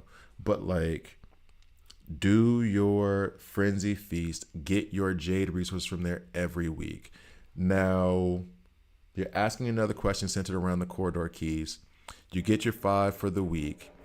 There is one deal that says 50 jades each. So, and I haven't done this deal this week. You get your 5 for the week coming from the stamp corridor itself when you get over here to your top left, right? You have it in the store where dove sai. Sta qua. Allora. No. Okay, so here. I haven't bought it yet. This recommendation is going to be based on whether you spend on the game or not. Okay, I spend on the game. Am I crazy with it? No, I will do the battle pass and I will do maybe like a pulls thing if I feel like it. I don't spend a lot of money on this game, like $20 a month, maybe. This is 250 jade. I would say if you're free to play, don't worry about it. Save your jade for the pulls. If you're not free to play, this is not a bad value. Okay. If you're not free to play and you do the battle pass, I think this is why I'm swimming a little bit in corridor keys. You get a lot from the battle, relatively speaking, a lot from the battle pass. You still get 2 if you don't buy the advance. I get the advance, and so you get the 5 and the 2, so you get 7. So that helps me with the swimming in like jade. The 5 for 50 to me, if you're free to play, yellow light on it. These are the terms I like to use. Yellow light, not red light, but you're so early in the game, and to me, like saving your jade to pull 4 characters is so much more important at the moment than having more corridor keys. That I would say that is a very, very strict yellow light. If you pay to play the game, like if you put some money into it, then I would say it's a green light. Go for it. It's a good deal. Okay, so coming back. So speaking of those places to farm jade, we've already talked about the frenzy feast here. Mighty opportunity rematch. This I'm thinking this is in game, or at least mid. Yeah, this is in game type content. So you can look forward to this, but there's no way you should be beating this stuff right now. Decent source of jade for like one-offs. Campaign. Just hop in and do it. I should probably do one challenge now. Just hop in and do it. You get a little bit of jade from it. You're not going to be able to do a whole lot, but participation is what's important there. You're not necessarily killing things. This is probably my favorite game mode, which is why I'm so about the balance side of it. You get a lot of resources out of here, and it's a lot more fun to me. But this is where it is, hey, don't worry about, or don't try to put so many resources into just one character to where you have one character that's amazing and then everybody else is kind of sideways. You know what I'm saying? You want to have it to where you're balancing your roster out so that you can approach all of these. And with that being said, we're going to touch base on a couple things outside of the normal SSRs in terms of recommendations for characters that you can put a little bit of investment into to help you progress in this a little bit, just a smidge, and be fine with it, okay? So when it comes to Slash, I'll be quite frank, this is what I'm using. I'm using a B6 Aizen, a Mayuri, and a Kenpachi. The Slash team is trash right now. If you can't get too deep into the Trial Tower on Slash, don't worry about it. They have new characters coming out as of the recording today, May 20th. They have new characters coming out. If you're seeing this much, much later, hopefully this situation will have changed. Strike, when it comes to Strike, Soi Fon, obviously a good investment. SR plus Grimmjow, I think is a good investment. Pantera, Grimmjow, I think is a good, not great investment, but this is based on not having that fix in, if there is a fix supposed to come. And then Yadoichi, I would say approach with caution. She's good and bordering on great. I'm biased. She's one of my favorite characters, so I'm very, very biased when it comes to her. But I think she's still good. I think she's still really good. Despite the fact that I have my Yuri running this here, so I could go ahead and beat it.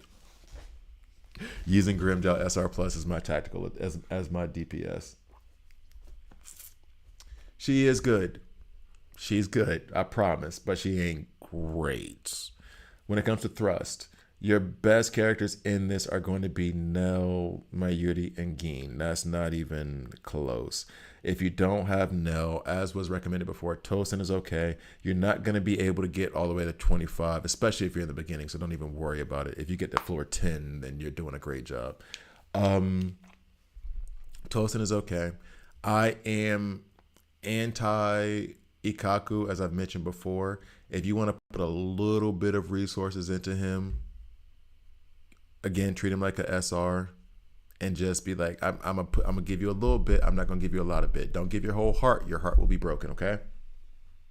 That's all I'm saying. And I think,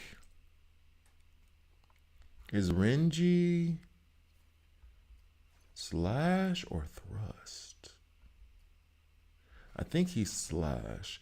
I do not hate Renji as an SR because he puts down that debuff wound, if I'm not mistaken.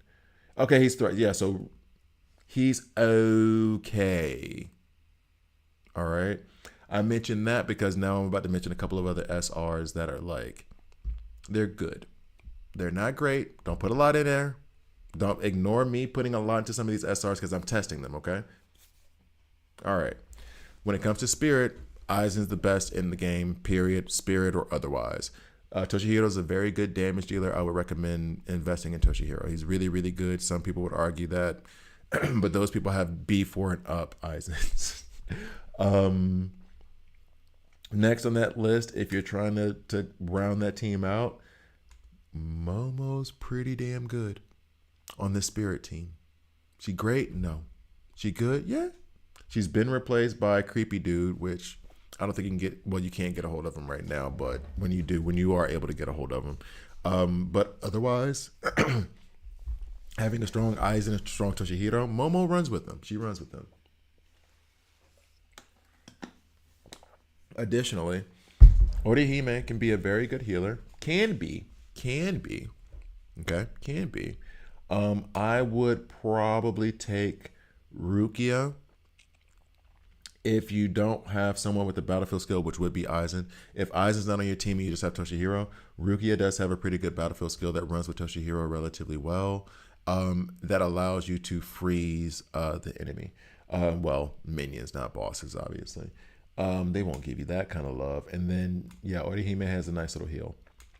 Chad, I would avoid like the plague. I'm sorry, I hate to say. He's full assault, and if you have any other strike character, including especially SR plus Grimjow, he just doesn't have much of a use, especially since what he does is hurt himself in order to deal damage, and the damage ain't that great. Rangiku, if you do manage to pull her, she doesn't run bad with Gin. She's not that bad with Nell. Like she's an okay serviceable character, but to be treated like an SR, of course. SR plus Grimjow, he is damn near SSR quality to me. I love playing with him. He's not SSR quality, but he's really, really, really, really good. There's no problem in investing in him fully, in my view. Shikai and Initial. Shikai, I wanted to invest in because I got this awesome skin of him. He's not really worth, like, Ichigo Bankai is not really even worth much of an investment right now. I would say treat Ichigo Bankai with like a little bit of a yellow light if you're gonna invest in him. Treat him like an SR a little bit more so. I hate saying it, but it is what it is. Initial, nobody's doing that. Uryu, I'm trying to remember his battlefield skill actually, because you have to use him in the very beginning. I want to say it wasn't the worst thing in the world, but I would still take Rukia's battlefield skill over his. So I would say also approach with caution. From what I understand, Yachiru is actually very good support for the Slash team.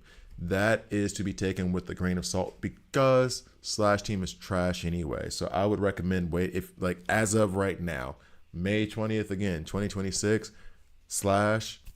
I'm not putting too much investment in there. Okay, so just so you know. Question that comes in. I missed Aizen and don't have Toshihiro. Does that mean I wouldn't have a good spirit team anytime soon? I hate to be rough, but yeah, that's what that means. Um, at minimum, I would have hoped that you pulled because the character you should have pulled from this, and those will see that it's the half anniversary thing. The character that you should have pulled from this stamp, and I did it myself and I already had him, was Toshihiro. From this whole selection of characters, this is a little bit from a place of privilege because Kitsuke is awesome, but you can also get Kitsuke from a standard banner with a lot of standard pulls, and you're gonna get a lot of standard pulls. So, um, hold on, I'll get to that in a second, Stu. Um, although that is a good point. Ulquiorra is gonna come out as a spirit DPS after White. You might be okay then, number one. Depending on how he comes out, you might be okay running him with Rukia as your tactic, and then, but then we're talking like, well, and then Momo. Momo and Rukia are the two you're going to want to run with that damage dealer that you get. Um, of these characters that were in this reward thing, I would have said Toshihiro, Kitsuke, and maybe Yadoichi coming in third, tied with Tosin. Well, Yadoichi third and then fourth Tosin would have been the characters I would have selected. I wouldn't have gotten like Ichigo Bankai, no chance. Byakuya, no chance. Ikaku, y'all know how I feel. And Sanjin, no. Okay, so that being said, let's scoot it back over to the events. So I was telling you, where were we? So Deadlock Passage, do what you can. You're going to get Jade out of being able to do this. I do not know that you will be able to even complete it because I think this is also in-game content. Mid-game, level 80. You might be able to build a team or two to cope with it, but this isn't anything I would focus on per se. But Deadlock will get you some Spirit Jade. Mighty Opponent, this is in-game. Don't worry about that. Or late mid-game, let me say. Frenzy, Feast, you may not be able to get through all of it. Get through what you can and get those rewards every week. They're huge. They're massive. This also lends itself to buying some pretty awesome stuff in the shops. Campaign, just do what you can. Trial Tower. This is where my focus was. I was building teams with the idea of competing within this. That's why I gave you that whole like what to do with the spirit team, the thrust, the strike, and the slash. So yeah, I'll put that down. Unknown Adventure. As much as I do not like this game mode, please tell me this gives me something for. Oh, it's giving me extra zones. I don't care. Some people like this game mode. I absolutely do not. I'm so happy they gave us Swift mode. I cannot deny that you do get some okay resources. Are they great? No, which is why I'm never too thrilled to do it. But they're okay resources. You get to fill out this, what looks like a big old advent calendar to get some resources. And then on top of it, you will get some gotcha tickets to pull for weapons and standard. But then again, you're looking for standard if you're, early game. And then you get some Jade from it as well. So those are the ones they're covered. I would say Battle Rewind, of course, you need to do it weekly. Realm of Mutation, make sure you're going to have to battle up through these first. Figure out what you need very carefully and then get to this as fast as possible and then choose the ones you want. You are if you're relying on this for your set stamps, you're going to have a problem. You're going to get some stuff, but then you are going to have to do a lot of these fights to get exactly what you need. Stamp Corridor, we've already covered. Hollow Elimination is something that ends up being, You just have to remember to do it. It's not difficult, it's not hard, but a lot of times when I'm farming for resources in anticipation for other characters, I completely forget this. I completely forget it. So just be aware of that. When it comes down to your basic materials that you need, I would say there's a bottleneck somewhere here, but not really. Of course, the gold currency that you need to do all this stuff is going to be necessary. You're going to have to farm it a little bit. However, there are some tricks that you can do to get around the con need that I was going to wait on doing. We'll come back to con in a second to be sure that I say exactly what needs to be said. Let me write that down. There are some tricks in the shop that you can do as a free-to-play player to like get some other resources. And I'm going to give you the advice and not tell you exactly what to do. You make the decision from there. The experience can be, these two experience things can be annoying, but I think this might be an imbalance of how I'm actually rating for these two. The Ascension materials, this one, I have been farming a lot recently. However, there is a slight bottleneck for this when it gets to about when you're leaving early game and headed towards mid game and you're having to upgrade your stamps more and more and more. This does become a little bit of a bottleneck, just a heads up. Then you have your weapon ascension, your character ascension. These just farm carefully, but I would recommend we'll go ahead and go into the spirit thing, and then we'll go ahead and go into the con thing, okay? The spirit energy. Okay, this might be in-game / free-to-play talking, right? When it comes to your energy, every game, you know this, use your energy so it keeps recharging, However, this game does afford you this thing, which is called the stored spiritual power. It saves up to 1,000, okay? So when you're over your limit here, it will still move over into this side of things. And then you gain 1 point every 12 minutes, which ain't great, but it is what it is. And if you have a vacation, if you're doing something crazy, if you just forgot to do your dailies, whatever, you're going to still have your spirit energy stored up. This saves up to 1,000. It's cool. Now, when we come here, you'll notice I have these pill things, which give you 60 spirit power per one. I would argue you can see it both ways. You can either release your spiritual power storage and use that and then save your pills, or you can have a more controlled approach and say like, hey, I'm only going to use one of my pills now, two of my pills now, and I'll get 60, 120. Fine and dandy. Depends on how much work you're going to do. I would say if you know you're about to raid a bunch, go ahead and release this energy. Go ahead and raid, get everything that you need. If you're like trying to level up a character immediately that you just got. If you're more like trying to pick way through, it's like, oh, I only need like 120 because all I'm trying to do is go ahead and get some of this ascension gear, this ascension stuff. So let me go ahead and do that. Then I would recommend that and then saving onto your storage. This here you should not buy. I have done it plenty of times. I've done it up to the 3rd because it increases as you go. Free to play, don't do it. It's not worth it. It's not a good deal. If you put some money into the game, yellow light investment. I did it because I was, at least earlier on, I was like, no, I just want more energy. And I just went through it. I would recommend against it. Don't do as I say, not as I do, right? Do as I say, not as I do. All right, so there goes the energy. Oh, and by the way, make sure to log in daily just to get that little 60 in terms of energy that they offer you in the store. I mentioned that because we're about to go to the store now. You may think that there's nothing for you here if you're free to play. Wrong. They have free to play offers in here that you can take advantage of. So first, when you come to special offers, I believe it's right here. You get this every day 60 times. Just be there at reset to log in and get it. I would avoid getting my stamped nexus from here and just strictly, especially in the very beginning, and strictly using my jade to get these. Don't even buy these regular stamps. Do not buy these regular stamps. They give you enough, plus you'd rather focus your jade on getting that character that is limited and then saving up whatever stamps you get. Do not use your spirit jade on this. You have your advanced ticket stub. Same deal. Only spend this on the limited gotcha tickets.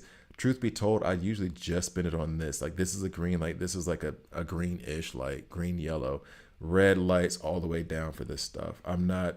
Don't waste this on these guys. Don't. And then don't waste it on this either. Ticket stub exchange. This is where you can then waste it. Okay. The ticket stub exchange, this comes from farming or dismantling weapon stamps, which I'll show you in a minute. And so you can only buy 3 every month. And you're going to have way more of this currency than you are of the amount of tickets that you can buy. So what I will typically do here, and you can just see by what's sold out, if I'm pressed for con, I'll buy some here. I typically don't buy this one, but I will always buy this deal. Okay. It's the limited 90. You get a pretty good ratio to the ticket. You get a good ratio. Let's say pretty good. You get a good ratio. But this is the last thing I will buy. The first thing I will buy, these limited gotcha tickets. The second thing I'll buy, these regular gotcha tickets. And then the last things I'll buy, stamp ectoplasm, and then the con, right? I do not buy any of these resources. This is a terrible value here. I do not buy any of this stuff here. I hope you guys can see my mouse. Yeah, you can. Okay. I don't buy any of this crap here. And the con, when I'm pressed, when I'm being impatient, then I will. I don't recommend this one. Okay. I recommend the other one, not this one. Moving on to the exchange zone. This is where, if you notice, if you remember way back when we were talking about the Frenzy Feast and everything that was on the challenge side of the battles, you get a good amount of these, especially if you're active. You get a weekly amount. You get some from completing those events. You can see by what is sold out, what I buy. Do not, red light, big old red light, big red light, big red light. Okay.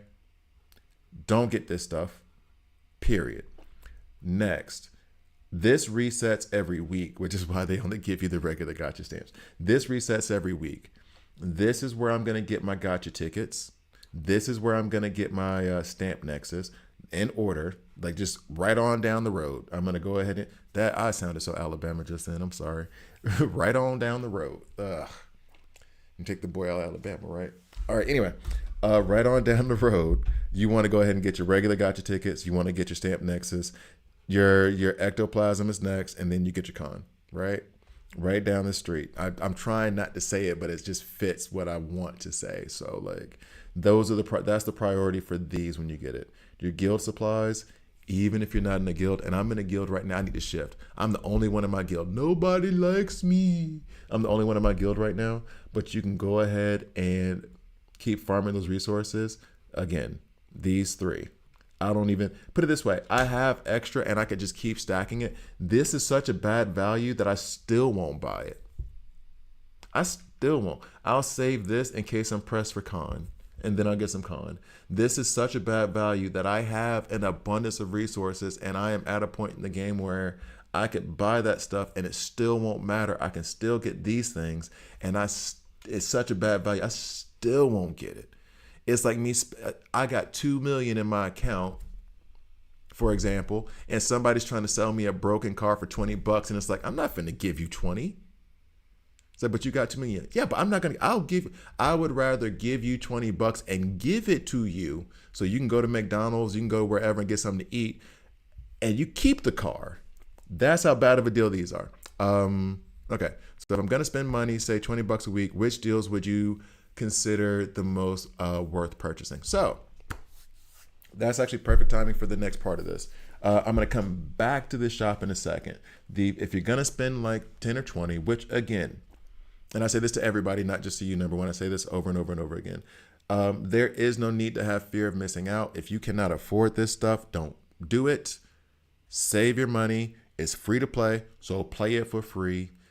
There's none of this is that important. I do spend money on the game, but I'm a content creator. It's a tax write-off, and I get a little bit of chump change, very little, but I get a little bit of chump change at the end. So it's basically funding my habit, right? So I always put that disclaimer first, right? Now, once that disclaimer has been said, The better deals are Battle Pass to me, best deal in the game, not even a question. I don't even think it's that expensive. I think it's like $7. This is also one of the cheaper battle passes. Now I don't do the increase thing because it's easy to get there, so I'm not even gonna like trip off that. But it's like a $7, $8, whatever it is. Maybe it's $10 in your country. It's one of the cheaper battle passes in the world. I'm speaking hyperbolically, but you can't prove I'm wrong. It's one of the cheaper battle passes in the world, and the value to me is fantastic. So that's the first thing I would say. If you want to spend, go for it. Next, when we come back to the actual shop itself, I am okay with this gacha pull because it's approximately $1 per ticket. Is it great? I'm going to lean towards no. I would say, giving you my typically what I do with this, I said this before, red light, yellow light, green light. I'm going to go and say like based off that, okay? I need to double check this one real quick to be sure I'm going to say the right thing. Yellow light, yellow light, yellow light about to turn red. I have spent on this one. I haven't regretted it necessarily because of this paid jade down at the bottom and the ways you can utilize that next. So it's like a yellow going on red. I'm gonna lean towards red. If you're only spending 20 a month, red. If you're only spending 20 a month, red. If you're spending only 20 a month, yellow. And I would say only green if it's Kenpachi is my favorite character. Green light. Creepy dude I don't like. Red light. Soi Fon I heard is a very, very good character. Yellow. I'm thinking on it. Do I have enough jade? Do I have enough resources? Am I going to be able to pull her? If I'm pulling on dupes, is it a dupe at a boundary that's going to make this character like skyrocket? I'm closer to green light. Is it a dupe where it's like, okay, I'm going to get this one pack. I'm going to get 10 pulls, and then I may or may not be able to take her B1, and let me go ahead and red light that. Okay, so it's not necessarily like these aren't necessarily like a definitive yellow, red, green. Is very situational. Right now we have Pantera. He's one of my favorite characters. I've already pulled him. I have him B0. This is a red light for me now. If I did not have the resources to pull him, Pantera, or actually Grimjaw SR Plus is my favorite. Pantera, I wouldn't have done it, but it is what it is. I would have been like, yeah, I'm going for it because I'm 40 pulls away. The event's closing in 3 days. I don't see where I'm gonna get enough jade for it. I gotta have Pantera. Then green. Limited packs. These were like limited deals for the anniversary, so I'm not gonna really go into it. However, I do think these kinds of packs pop up occasionally. For $4, I'm gonna say red, yellow maybe, but like. You're getting five gotcha stamps. You're getting, maybe it's because I don't like him. This is creepy dude, by the way. Maybe it's I don't like him. It's been a while since I heard your traffic like recommendations. Good times. Shout out Spike. It might be because I don't like him. This is a heavy yellow going on red. Like the cop is sitting at the intersection, and it's like I could try it. And he might let me slide, but it's probably smarter for me not to. The anniversary specials, we're not going because this was a green light, but these were different kind of specials for the half anniversary. So we're gonna let that slide. Monthly card, I would red light this. Actually,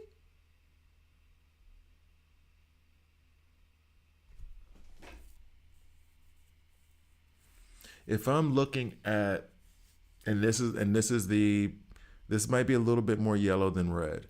The idea that I would get approximately 20 pulls plus that, that's a green.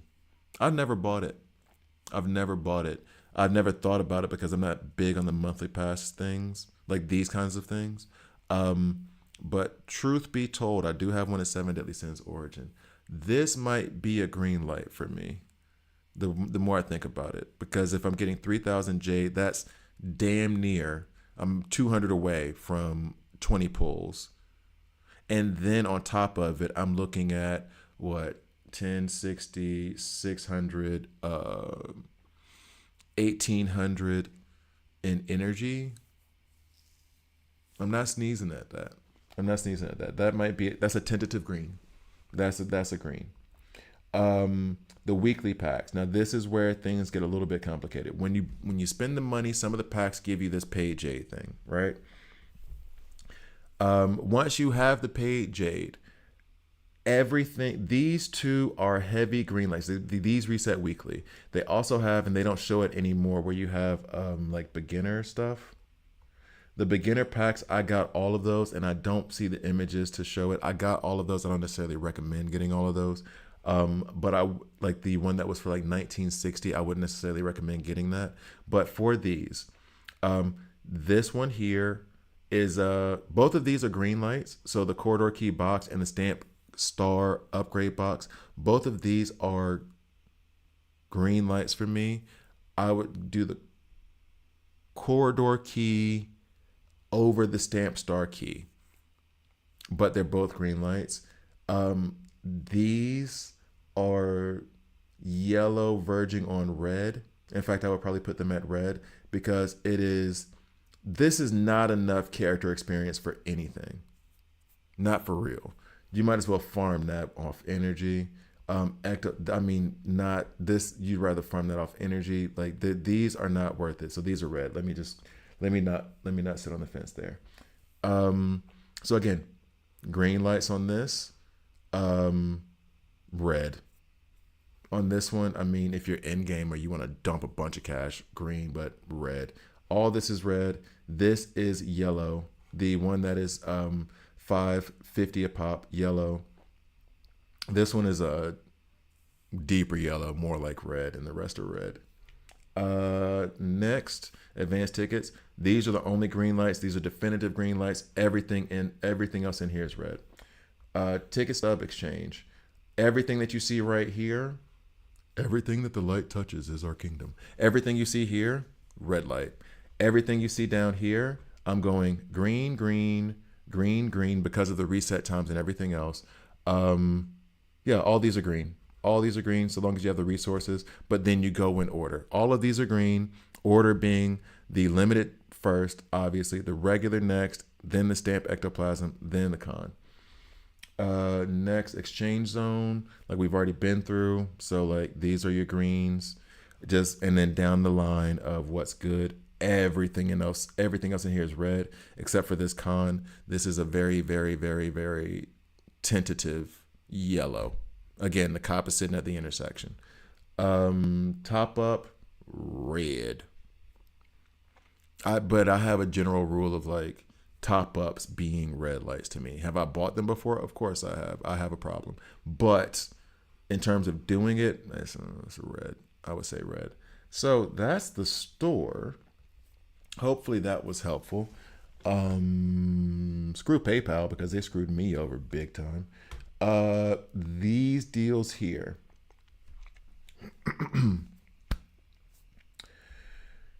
If you're only putting in $20 a month, this is a red.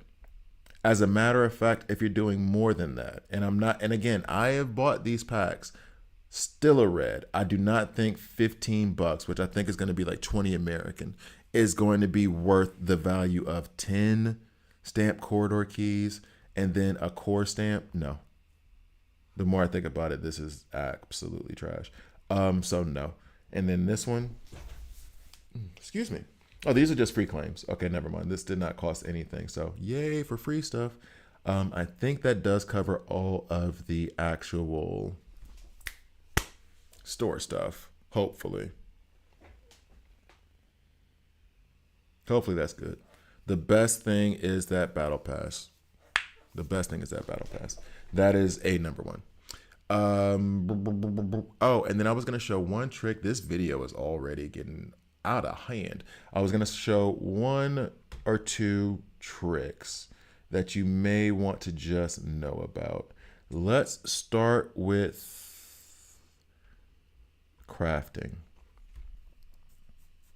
I would recommend heavily not crafting materials. This auto does an item exchange when you're upgrading your characters. When you go to like upgrade their skills, you'll see something that says item exchange. It does it automatically. And even if you do it here, it doesn't cost you anything. This is just like one of those, like, why would I? I can just do this when I'm upgrading the characters. It does it automatically. Stamps themselves. Be careful. First of all, I have a lot of this and I could be using it, truth be told. I just don't know what the purpose of it is, but I could still be using it. Maybe I'll generate a few and just see what happens, but I don't think I'm going to get anything nice. As a matter of fact, I think I need an attack piece here. We'll level this up. So, and I'll show this on the not the gold, but the 5 and 6 star as well, the 5 star. Basically, what you do here, if you go here to just the set stamps, possible to obtain 4 to 5 star stamps. This just makes it random, so it's 50% off, right? So you can just get a bunch of different ones, 50% off. I would recommend going through your stamps already, going through the realm of mutation, right? Getting the set stamps, and then coming here. What's this? What's up, Daily Chan? I'm giving like tips and tricks on Bleach Soul Resonance right now. Before I get into, well, no, I don't know if 7 Deadly Sins is gonna happen. I think I'm just gonna release the Midnight Fang video for 7 Deadly Sins today. So what I would do is get the set stamps that you're doing, right? Go ahead and farm your set stamps up. Then come here with this material. Figure out what you need, and though it's going to be more expensive, I would rather target the actual pieces I need because you still can't control it and it's still random. And then making it even more random, even for 50% off. If it's 50% off but it's trash, it's still trash. You know what I mean? Like if it's 50% off and not only is it a piece that I was not looking for, but it's a piece I can't use. Okay, then 50% off, it's a good piece, but I still can't use it because that's not even what I was looking for. You know what I mean? Like it doesn't, unless you are really like, I have no resources to do any set stamps, then come here and do this. It's not a bad deal in that very, very specific and seemingly unlikely scenario. I'm going to come here and do this specifically because why not? Let's go ahead and make these because I just don't have any. And if it's going to give me all... Bum, bum, bum. Yo. I got some set stamps that I may or may not need. Let's hope I have streamer luck. Let's see. Alignment damage. HP. And this will, I could probably like clip this and put this at the beginning. Or back where it was about set stamps. This is not giving me what I want. The alignment damage isn't the worst in the world. I want attack, crit rate, and crit damage on my Grimjaw Pantera. This gives me crit damage, and then everything else is a flat stat. Well, flat stat, HP. No, I don't want this. I'm not going to delete it. I'm going to use that to craft later, to convert later. Attack. Flat attack. Boo. Never do flat stats. Never do flat stats. These other two at the bottom, attack and crit damage, would have been okay at best. So there's that. Next. Flat again. What are we doing? You see how terrible this is? Next. Alignment damage. Alignment damage again. Crit damage, attack percentage. Now this is not what I'm looking for. However, it's relatively good. I have 3 of the stats that I would actually want and potentially would put on Pantera Grimjow, depending on his kit, right? Like saying this like out loud. If he's putting down Lacerate, if that's one of the things he puts down, alignment damage bonus may be good. It might be good for him. Plus I have attack percentage and I have crit damage percentage. So we're doing that. Next up. Now it's not, damn. So I have 2 of the stats that I need down here in the advanced stats, and I have the attack stat that I needed for him. I am going to try to roll this, and if I can land 2 on either one of these, then this will be one that I take up to level 25, not up to level 30, and then I'll keep this on him for now. So this is actually very good for me. The rest of this Garbaggio, I'm not even looking at. Okay. When it comes back to, we're going to keep it here. We're going to go to the advanced one. And now again, I only have 80 of these because please believe I've been hunting for that damn piece for I don't know how long now. Since he's been out. I do know how long since he's been out. Craft. So this, when it gets to the gold, you have, it's guaranteed a 5-star, right? When you're at the previous one, the intermediate, you have a chance 4 to 5, and then the one before that is 3 to 4. If you're using 3 to 4, just give it a day or two. You'll be past it soon enough. Defense, nope. We're gonna go ahead and toss that. HP percentage, nope. We're tossing that. Attack, crit rate, flat, boo, bad. And then flat. Okay, well, we don't have to look at the other stuff. See what I mean? See what I mean? All right, so there goes that. For this, that's how I would go about it. Be sure, because I've made this mistake, be sure you have it set on the right set stamp that you want to do, especially if you're changing around. Now, stamp conversion, I mean, it gets me to not waste. It gets me to waste more time by feeling like I haven't wasted time, by giving those stamps that I have nothing that I can do with, and then converting them into more nothing I can do with. But that's why you saw me lock those other stamps, because now when I come here, I am going to just put my stamps in. I don't think, well, we'll have to see. But we're going to convert. So 3 of these set stamps will equal 1. I do not get to choose what kind of set stamp I want to go for. It is just, it's going to convert. Good luck. Good luck, good luck, good luck. I'll answer that question in 1 sec, number 1. Here we go. So good luck, toss it up. Let's see what happens. Do I get anything I need? Oh, we got this. Ultimate charge rate, nope. Ultimate charge rate, nope. Alignment damage, attack, nope. HP, nope. We're out. I think I just did the same. Ultimate crit rate. Oh, see, that's a whole lot of no. See, so close. So close to making me happy. Nope, you failed. Next, we'll check these. Attack flat, no. In case they are better pieces. HP flat, no. Immediate attack, we're looking okay at this. Crit flat, crit rate and alignment damage. That's a maybe for another build. This one, crit damage, flat. We're done. And then this one, attack. But this is, why couldn't you be down here and then you not exist and then you be strike? Damn it. We'll just save that just in case because I'm a hoarder. All right, so now, number 1 does ask the question. It's a fair one. Are HP and defense stats any good?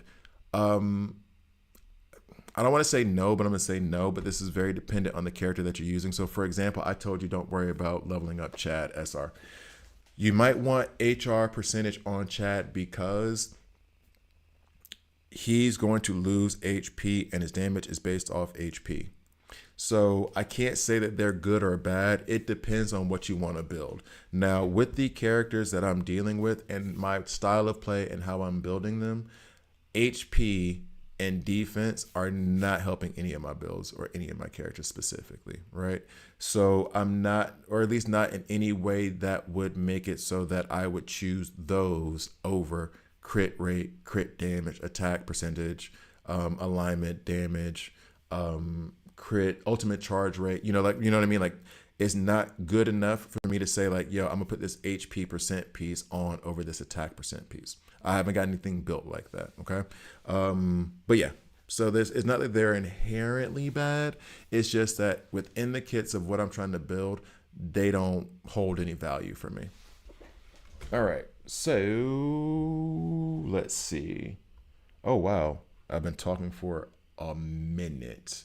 I should have been doing this kind of video for Bleach anyway at some point, and I have not. So I appreciate you like asking me these questions and quizzing me on it just to see if I actually know what I'm talking about, which I don't. So give me a second. I'm going to pause real quick. I'm going to use the bathroom. I'm going to make a coffee real fast. And then I will be right back. But I appreciate you, number 1. You've really helped me out here. Transitional. All right, be right back.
Okay, okay, okay. So basically, in that 2 minutes, I was going 3 minutes, whatever. I was trying to think if there was anything else. So if you guys have any other questions, drop them in right now. I'm trying to think about any other things. Oh, oh. So there's a cheat.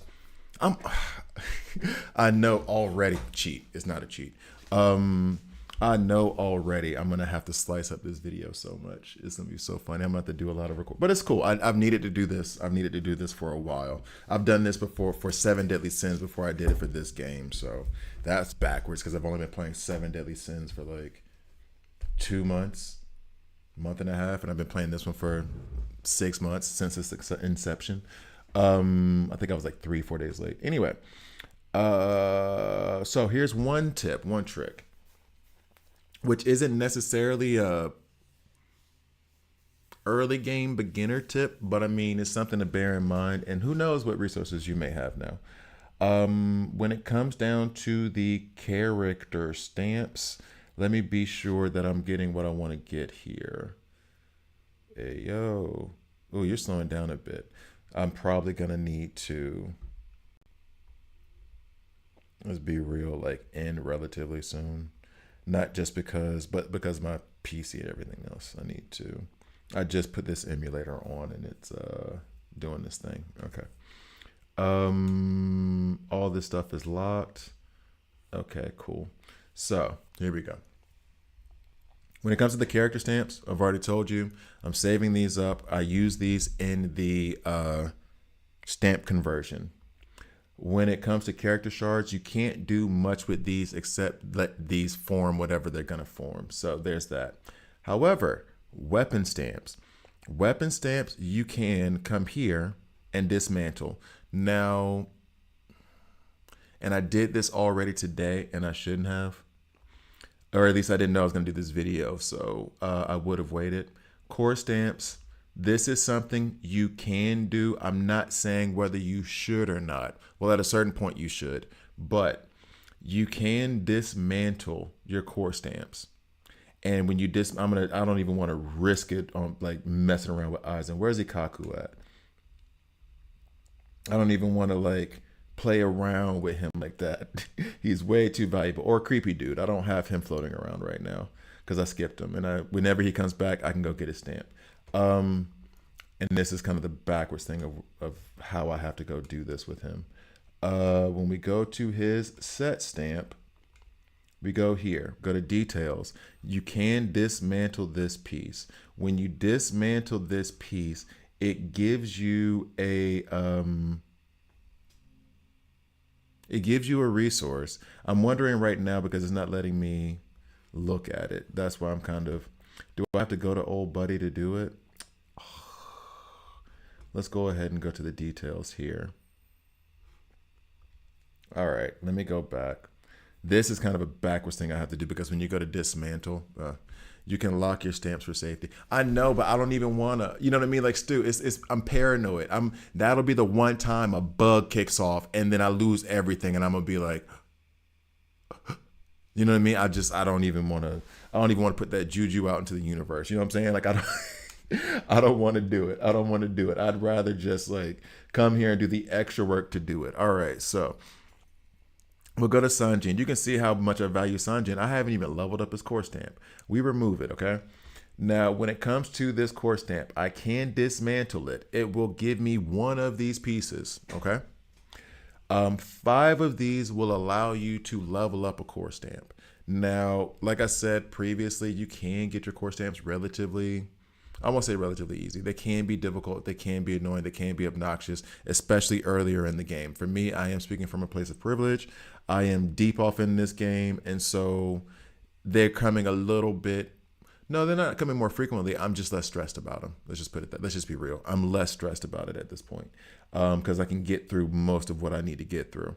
But you can dismantle it for one of those pieces. 5 of those pieces will allow you to upgrade a core stamp. So that is something I wanted to get to you. I have pulled an inordinate amount of Ikaku stamps and dismantled them. I left him with 1.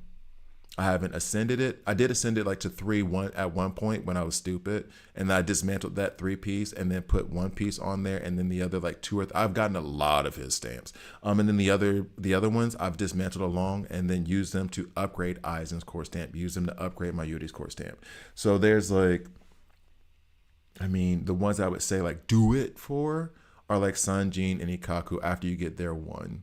The other, even Byakuya, I would pause on it a little bit and maybe not do it, right? But the others, and use those like dismantled core stamp resources to upgrade the core stamps of the other characters. So there is that. Next up in the backpack, had to bounce around for that because it wouldn't allow me to do what I needed it to do. We go to the weapon stamps down here. Okay. Now I I even have like weapon stamps upgraded for characters I'm not even going to use SR, well, that I'm not using at the moment. SR characters. We come here to dismantle, okay? I'm going to filter options, and I have, oh, you can tell I've done this a lot. You can't do more than 100 at a time, which is fine. But when I dismantle this, I will get 1,000 of these, and the values change based on the rarity of the actual stamp. I will dismantle this. You end up with a lot, and I mean a lot, of these rare and elite quality stamps. And you can take that, dismantle it, and now you have resources in your exchange zone here. Wait, no. It's the supply. It's the supply offers. Yeah, the supply offers. Take a stub exchange. The first time I figured this out was like 3-4 months into the game, not very long ago, honestly. And I was like, wait, I can do this. And then I came over to the shop and I was like, Con, yes, please. I need a lot of that, a whole lot of that. And I bought a whole lot of that. So that is one little trick that you can do, or that you may not realize that you can do, to dismantle those things, get those resources, and then you can spend them in a different shop. Any other thing? We went over crafting. I did the dismantling. Deploy is one of those just do it daily type things. I won't even cover that. That's not even worth talking about. Friends, make sure to check for them daily. If you're not doing that, me telling you probably ain't gonna help. Let's see, battle. We talked about a lot. I've been recording this thing for an hour and a half, been online for 2.5. So, forgive me if I'm like trying to reassess and go through what we've talked about. Memory arc, something you can do. Trial arc is more in-game type stuff. You get the resources there. Cool. I don't know if I went over this, so check. Don't know if I went over this. You can learn your character mechanics, and actually this whole stream started off by me saying I now have the emulator on my PC, and I do need to edit some things so that it's not as laggy, but that meant that I got to get used to my controller on my PC, which means I had to go into their mechanics and reassess my understanding of their mechanics, because we won't get into it too deep. However, learning them also pays you. So you can come in here and you can do it whenever you want, so long as you have the character unlocked. You can see I've only done a few of the mechanic guides, right? Long as you have the character unlocked, you can do this as many times as you want. But the first time you complete it, you do get 20 Jade. And I won't say this. I mean, you can be as thorough or as shallow about it as you want. They're really good guides on it. They don't give you the full explanation of like what their kit does and how it can benefit other characters, but it does give you like a basics of their mechanics and how they work and what you can do. I would still recommend reading the kit, figuring them out, maybe even watching guides from certain YouTube content creators. I need to create more guides, I gotta be honest. Anyway, but like going through guides and stuff, making sure you understand them fully, but this training does give you a good base knowledge of it, and you get some Jade from it, so you might as well. It takes you like 2-3 minutes, so it's not even a big deal.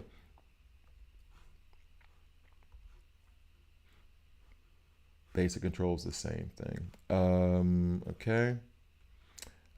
Back to, that's training. Challenge, we talked about unknown adventure, we did all that. Trials, we covered these, I believe. Land of Trials. Um,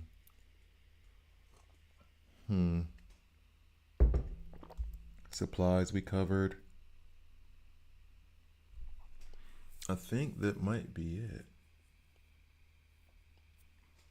I think that might be it. Main story, yeah, we did. There are no other game. Oh, bonds.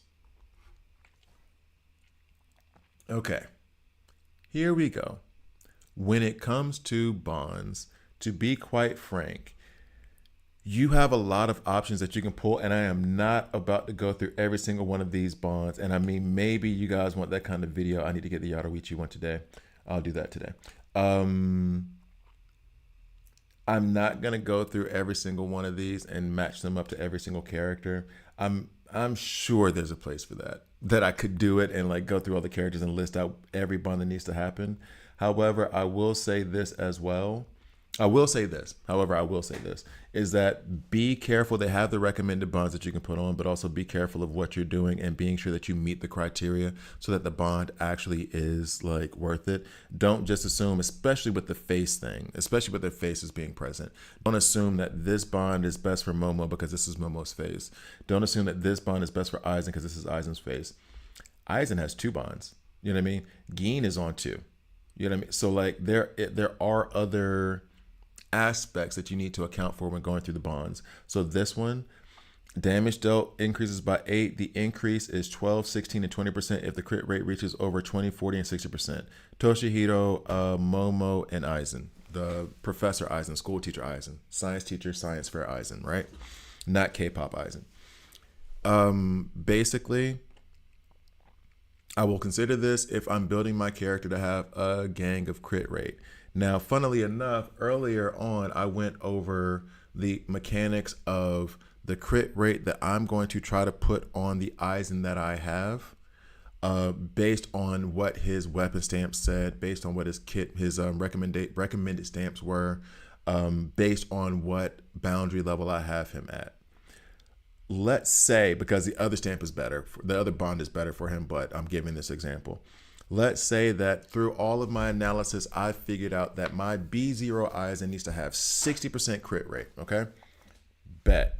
I've put this bond on him because of that, I have increased damage dealt by 20%. So here now it says increases 20%. This increases to 20% if crit rate is at 60%. Cool.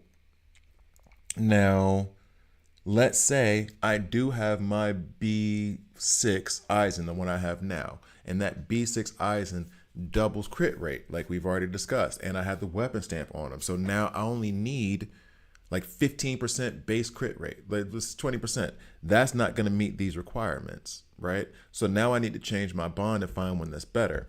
Now this other one was obviously better, but still. This one, increase all damage by 10% during battle. Okay, well this is probably better for me, especially since when equipped by a tactic character, increases an extra 25% battlefield skill. I know I'm pointing out the obvious, but please understand, Tosin and Aizen are the only two tactical characters that are on this little image of it. Gin is full assault. All right. So theoretically, and I'm not saying I've put this on all my tactical characters, but theoretically, this bond could be beneficial to use on your Nels, your Soi Fons, your Aizens, and your Tosins, right? Even your Rukias. I think I put this on Rukia, right? Even your Rukias, okay? Because they're tactical characters. And now I've increased the extra damage. I've increased the battlefield damage by 25%. So there are things to be considered. Increased technique damage by 32% during battle. When alignment damage bonus is equal or higher than 80%, alignment damage bonus is increased by 80%. This is going on your debuffers. This is going on your Mayuris or your Gins or your just had one, Renji, Ikaku.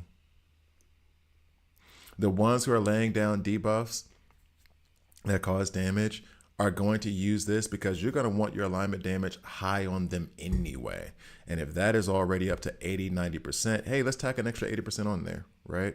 So this is going to require a little bit of study. Increase alignment damage by 60% during attack when equipped by a character, when attacked a character, increase extra 60% crit damage. First thing I thought of was Soi Fon. Anyway, sorry.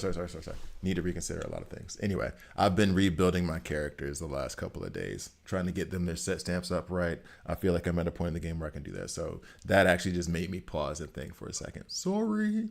Anyway, but those are your bonds. I would say pursue, like I'm about to go pursue this right now to get this all cleaned up. I don't even know if I need this on anybody, but I'm about to go get it. All right. These are very important. You're going to be missing a lot. And then number one does ask a very good question. You're going to be missing a lot of them, okay? And it's going to take you some time. There are a couple of different places you can get them. Some are through special events. So when you, and I can't go like down the list of it, but some of these special events that you have, you will end up, I think there, one here, right? So this is a piece for a bond, okay? So forgive all the red dots. I literally just installed the simulator today. So you'll get a bond from certain special events. All right. There are other there's one that I need to buy right now from, is that it? Yeah, right here. I need to get another 200. Then I can buy this Yadoichi one. That's why I said I need to go get it. I can clean it up. We're all good to go. However, there's also bonds that come from an area that I wasn't even going to cover. And that is deployment. When you deploy in the very beginning, I didn't even cover it because I forgot. Like in the beginning, I had to figure out which characters go where, and I couldn't just quick deploy. Once your roster is like stacked and fully ready to go, you just hit quick deploy and don't even look at it. You don't even pay attention to it. In the beginning, it is a little bit more not time intensive, but like thought provoking. You have to figure out which characters go where to go into it. Please believe me when I tell you that doesn't last very long in this game. But in any case, you do get some of your bonds from here. They are random drops. It's not even, I think I got the Soi Fon bond from here like 3 days ago, randomly. 2 days ago, randomly.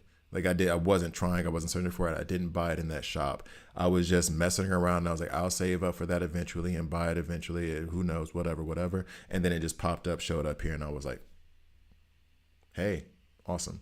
So do these daily. I wasn't even going to cover it because I was like, yeah, you guys are probably already doing that daily, but do it daily and some of the bond stuff will come there.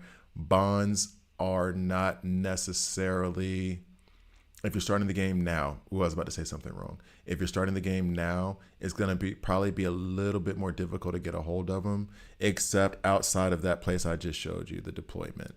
I think that's where a lot of them are. I've been playing since the game came out. Like I think I was 2 weeks late, maybe something like that. And so for every event that happened, like for the Toshihiro event, when you were doing the Toshihiro like storyline, they were giving you the bonds along the way. And so I quite literally, like every character that's happened so far, I would get their bonds from the events. I think they're introduced into the deployment, the newer ones as well.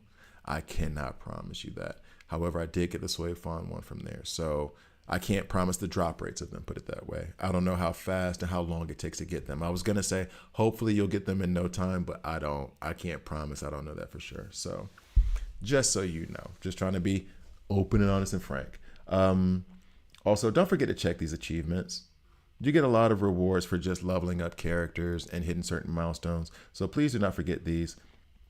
And you'll end up with a good amount of resources on all sides of it. You'll have some gotcha stamps that you'll get from it. You'll get some actual resources from the middle, like Jade. So if I take Ichigo Kurosaki Shikai, which I have not done, up to level 80, I will get 10. If I take Ruki up to level 100, I'll get 15, etc., etc. So I'm getting this from leveling up the characters.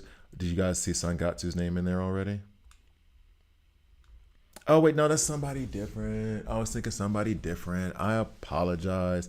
Damn. But as you're going through different things, main story complete 16. All of this stuff was complete. Oh, it even gives the dates. That's kind of cool. I kind of like the dates being here of them being completed. But as you complete the main story, you're going to get the stuff up here. So just be sure, event experience, just be sure to double check, because there were times where I would forget this thing existed because this red dot stays no matter how many times I try to change that to be like, no, I want it to stay Nell. Let's see with that, and I don't want that. So let's go. Where's my Nell? Where's my Nell? Get back up here, Nell. Is it gonna be gone now? It'll be gone for 30 minutes and then come back. Anyway, I do tend to ignore it. Don't forget you have achievements here, so be sure to check those out. Did I miss anything? Did I miss anything in this impromptu beginner's guide?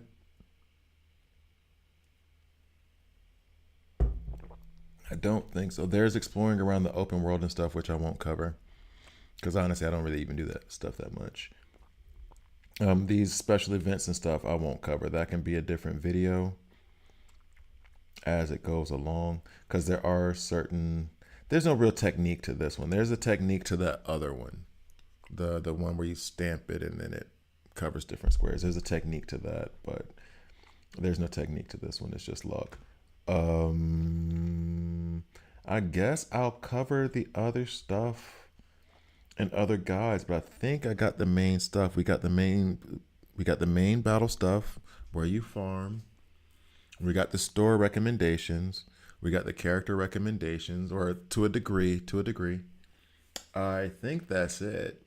So I think what I'll do is I'll edit this video. Not today. I'll edit it tomorrow because I am spent. Who knew just talking so damn much was so exhausting? I did, to be fair. I knew. Let's see.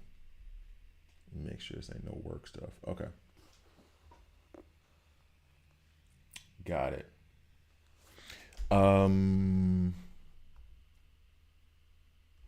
I think that's it. Any other questions? Guild stuff. Do your guild stuff. Gotcha. Backpack. Is there anything in the backpack I need to go over? There was one consumable that I went through already. There was this resources for weapons and things, but that is so not an early game thing to worry about and should not be done.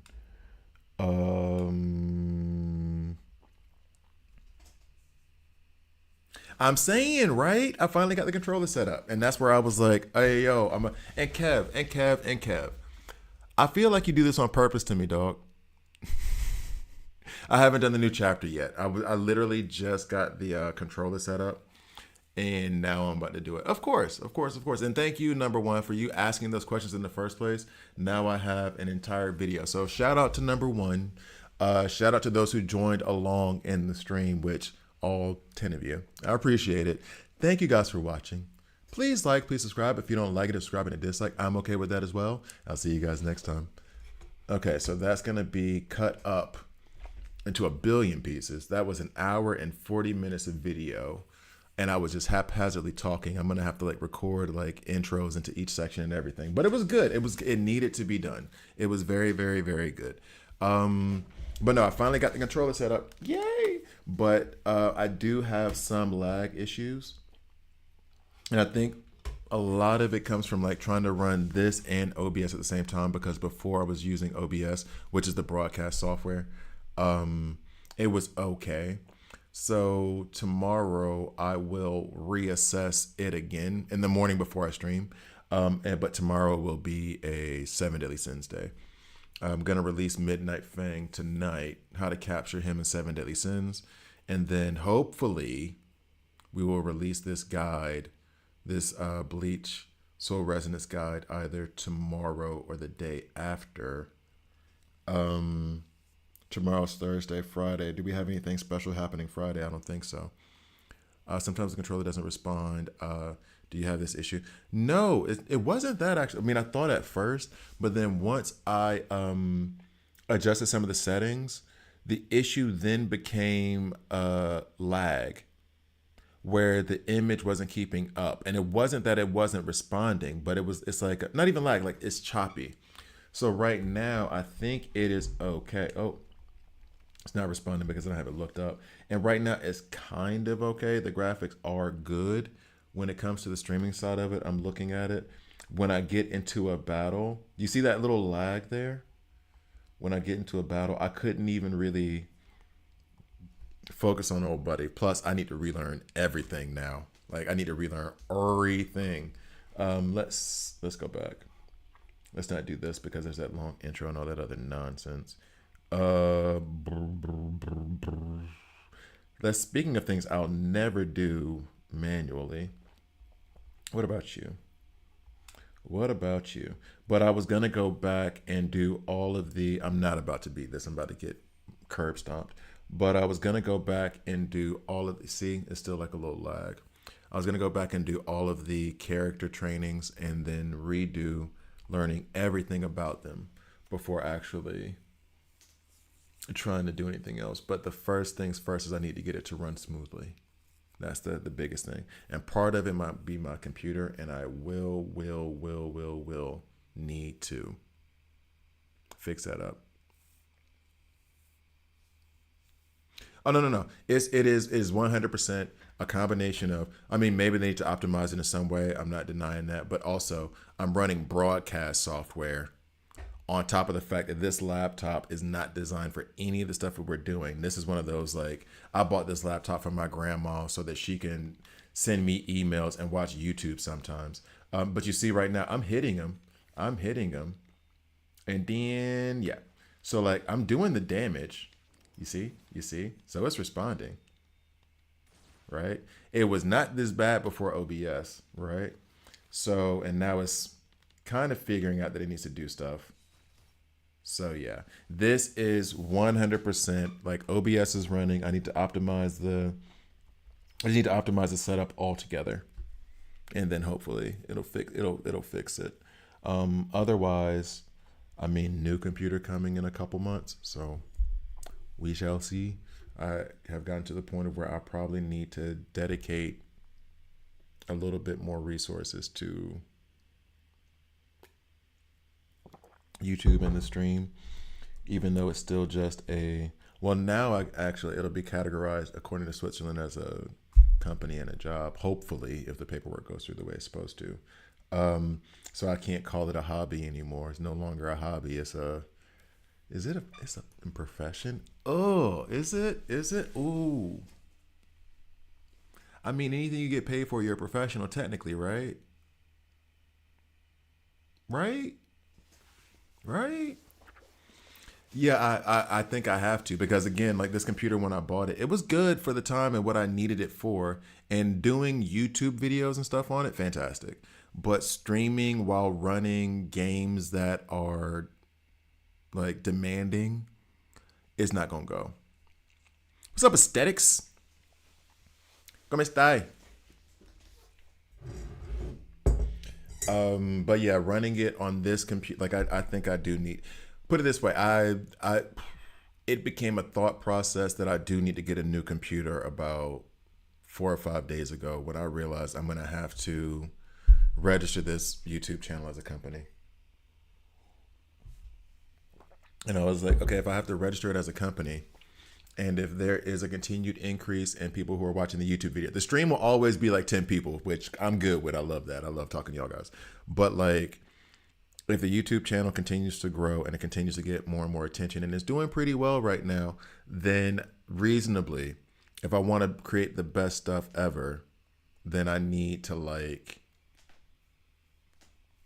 continue to invest. Stanchissimo, come sempre. Ma vabbè. Sto bene. I was in Zurich today for work. Oh, welcome to my city. Yes, Wembanyama is an absolute monster and is terrifying. I don't even give a damn about the 43 points and 23. I think it was 24 rebounds. You know what I care about? I think it was 41 points.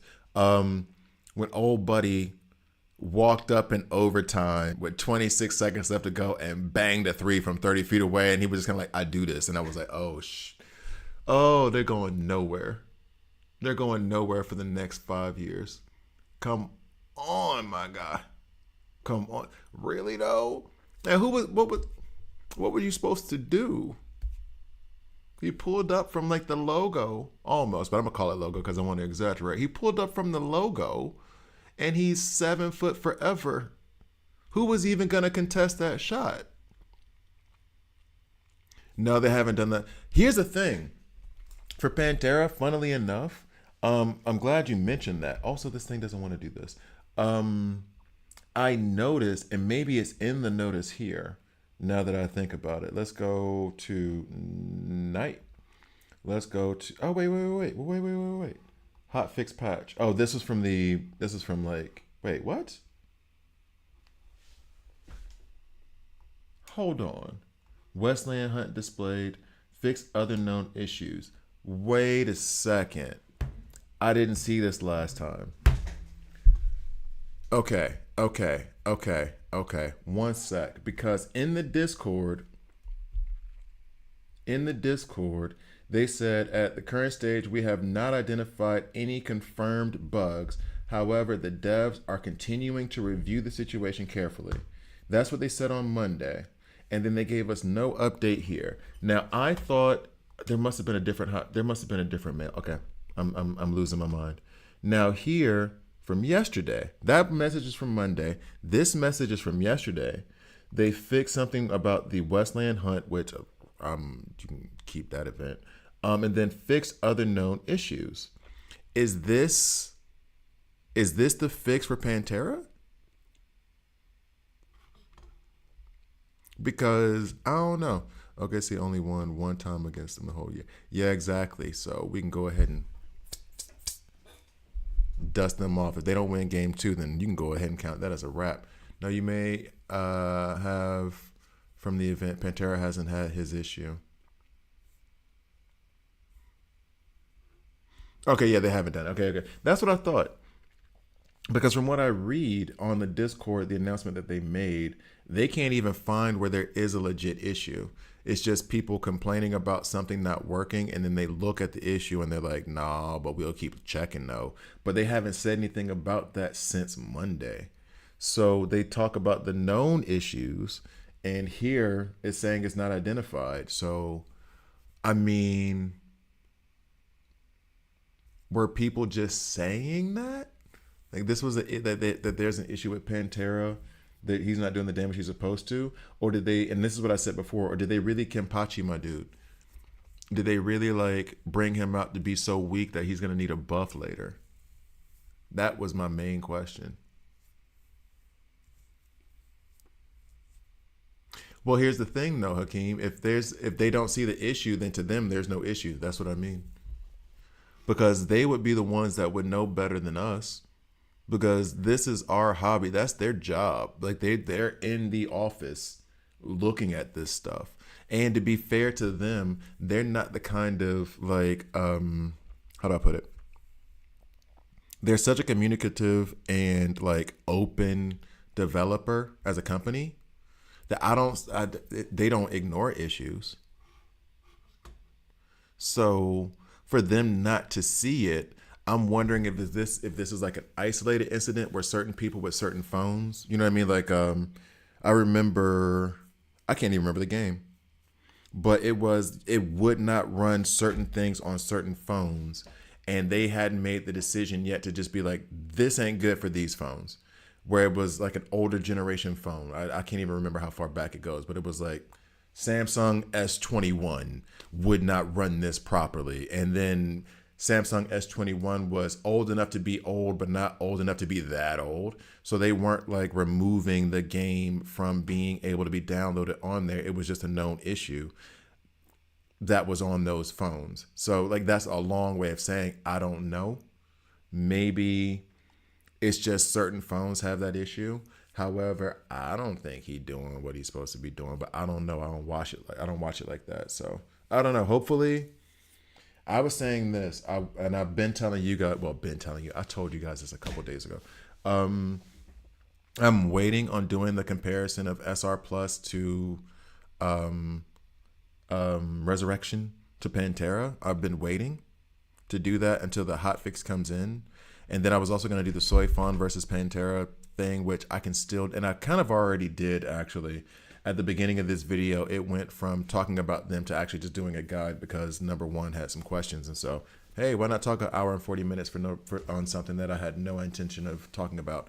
But like, I've been trying to wait to do his videos And I may have to just be like, if I don't, well, what I've said is, if I don't hear anything different by Friday, they've had a full week to talk about an issue that you guys brought to my attention on Sunday or something like that.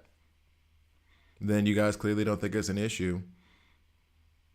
So I might as well start doing the comparisons and stuff, right? It's been 5 days, it's been a week. And I mean, I know you got different tasks, but like if you can't find the issue and you've already issued a hot fix for something else, then I guess they don't see it as an issue. And others do. And I would say to those, not say to those others, like, how dare you, but I would ask, like, have they sent any videos of the issue or any kind of like proof of it not working? Not on YouTube and stuff, but like to the developers to be like, yo, this isn't working. Um,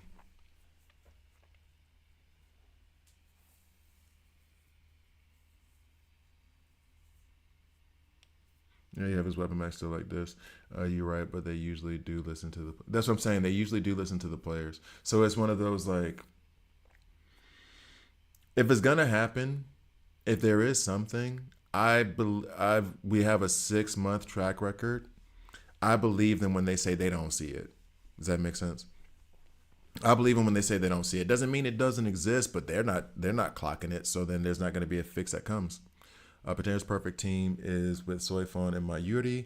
Mayuri is perfect on every damn thing. If you run him with anyone else, he's not gonna be that good. Mayuri seems to be running with everybody well. But no, my argument was going to be at this point, it's very obvious to state that you should be worried about only tactical characters. Today, this morning, I woke up and I made sure to get all of the core stamps for Soi Fon, Nell. Well, Aizen was already there, obviously. Up to level 5, which I think they needed a little bit of work. I did it for my Yuri as well, I believe. It happened accidentally for my Yuri. It wasn't on purpose. Yeah, his got up to 5. I think I took Geen up to 4. Yeah, he'll be the next one that goes 5, and I think everybody else has 5. That's worth a damn. Um, Pantera is still surprised. I mean, I guess this last one, and there was a new stamp for him. He has attack, crit damage, and this craptastic defense. This one, oh yeah, I'm not saving that. There was another attack stamp I thought I got.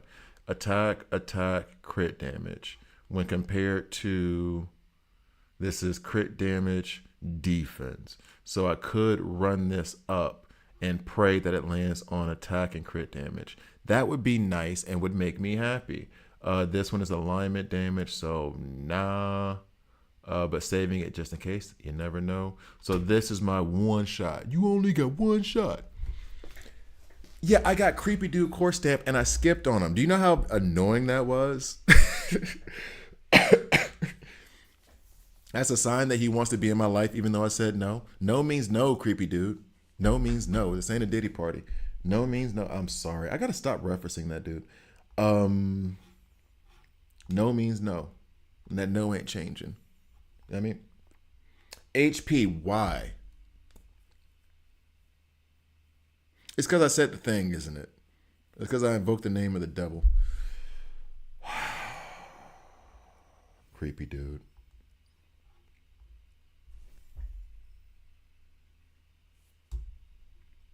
Attack, yay. Okay, now.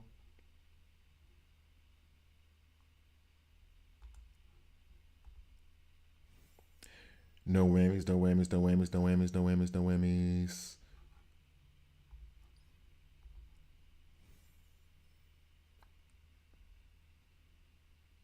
Ultimate charge rate.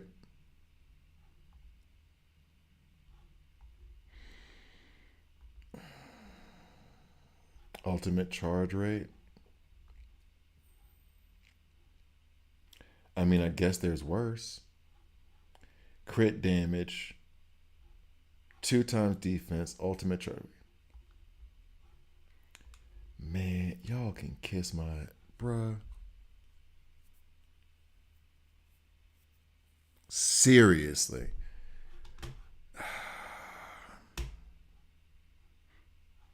The set that was one of those main things I said in that whole like beginner's guide thing that I was doing or whatever for this game, where it's like the thing that you're gonna get frustrated with, the thing that's gonna make you want to punch a person in the face, is the set stamps. Especially early on in the game when it was also a core stamp issue. Like early in the game, the core stamps weren't helping anybody out either. Like, ugh, just ugh, just kiss my ass. Ugh. Anyway, damn, that's still.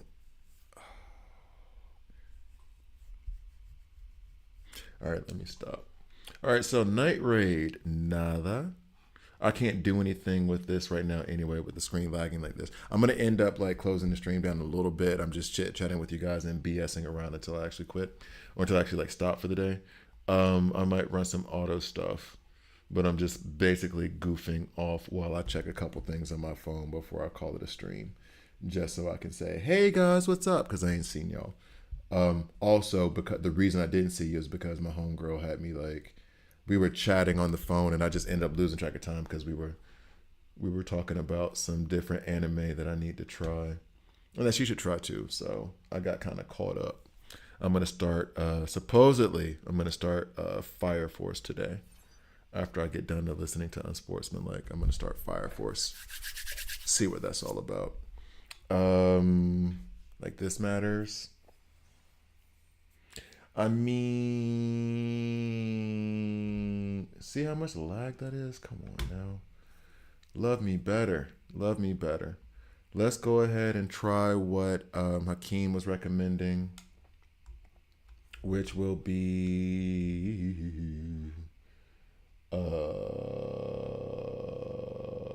oh, they even have it up here. Y'all lame. Deploy, and then we'll put in Pantera. Deploy, we'll put Soi Fon up front. Auto battle, andiamo. We got chapter 10 or whatever, and no cutscene still at it again. What made you think they were going to change, dog? You are the eternal optimist. By the way, I never listened to the album alone, but I did listen to some reactors talk about Iceman. It's hilarious. And not just the haters. What I did was I went from a guy who I thought was neutral, but come to find out once that thing dropped, he's clearly hating on him. And it's like, it's okay. You can not like him. I'm cool with it. Then I went to a guy who was clearly like just a little bit too excited for it. And then I had a guy right in the middle. And like, so that gave me the amalgamation of like how I feel about it.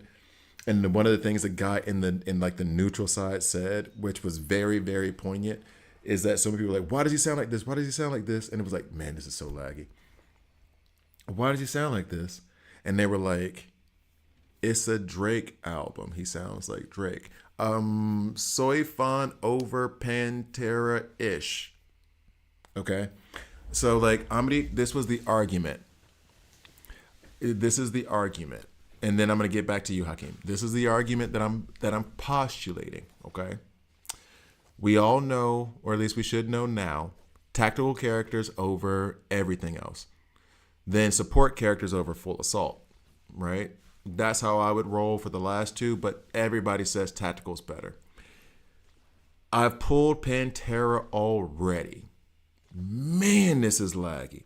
I've pulled Pantera already, right? I don't even want to run this anymore if it's going to lag this much.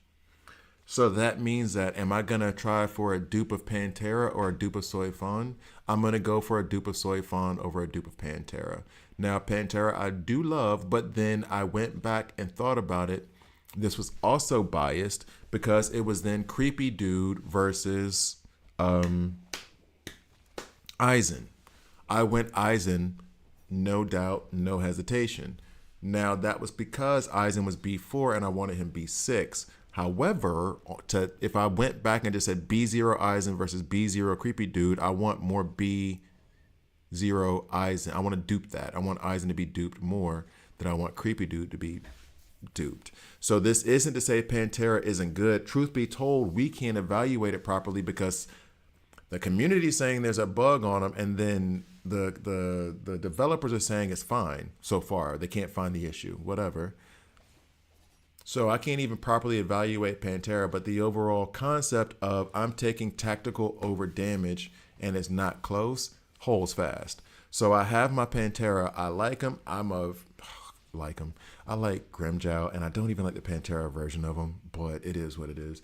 I have him. Cool. Cool. Cool. But I would pull for Soi Fon over him, especially if I've already got both of them. All right, Iceman is not blah, blah, blah, but he just gotta leave. No, it's not even that. It is, one, I've said the same thing about Kendrick too, and I like Kendrick. And his latest album I liked a lot, and I think it's because someone brought up that Drake has this nasally voice, and I was like, that's it. That's the thing. In his first two albums, it wasn't quite like that, but it seems to have gotten worse the more he tries to sing. Which to me is just like, it's not for me. That's what I've come to the conclusion of being able to say. His albums were not for me. Though I love Kendrick's albums, they can be heavy, not necessarily for me. The one I liked the most was J. Cole, and now I can't even listen to his album because it annoys me when he says, I'm the best, I'll take anyone on. And it's like, you can't say that ish if you just had that situation presented to you and you duck smoke. Is what it is. Ultimate point is the dude who was like the one in the middle where people were like, this is why does he sound like, and then he was like, this is a Drake album. What did you expect from a Drake album other than Drake sounding like Drake? So if you don't like Drake albums, you're not going to like the album, period. In that album, from the reactors and everything, I think fairly enough, well, one of them didn't even play the album, which was like, bruh. He's like, I listened to it, and then he went and reacted. I listened to it, and I like that guy a lot, but I was like, I think he had a copyright issue or something going on, but whatever, it is what it is. There were like 3 or 4 good Drake songs. I say that specifically because I don't like Drake music, but I could see where people were like, oh, I like this.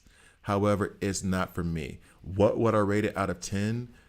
If you release 43 damn songs and I can say I like 3, well, let's be fair. It was on the it was only on Iceman, not the other 2 albums. It was like 18 songs or no, 12, something like, I can't remember the exact number. I remember being like 3 of them were okay. Like the first one, the second one, and then there was another one like in the middle. And I'm going to give a 4th because I can't remember exactly. I'm going to give a 4th that were like, these are okay.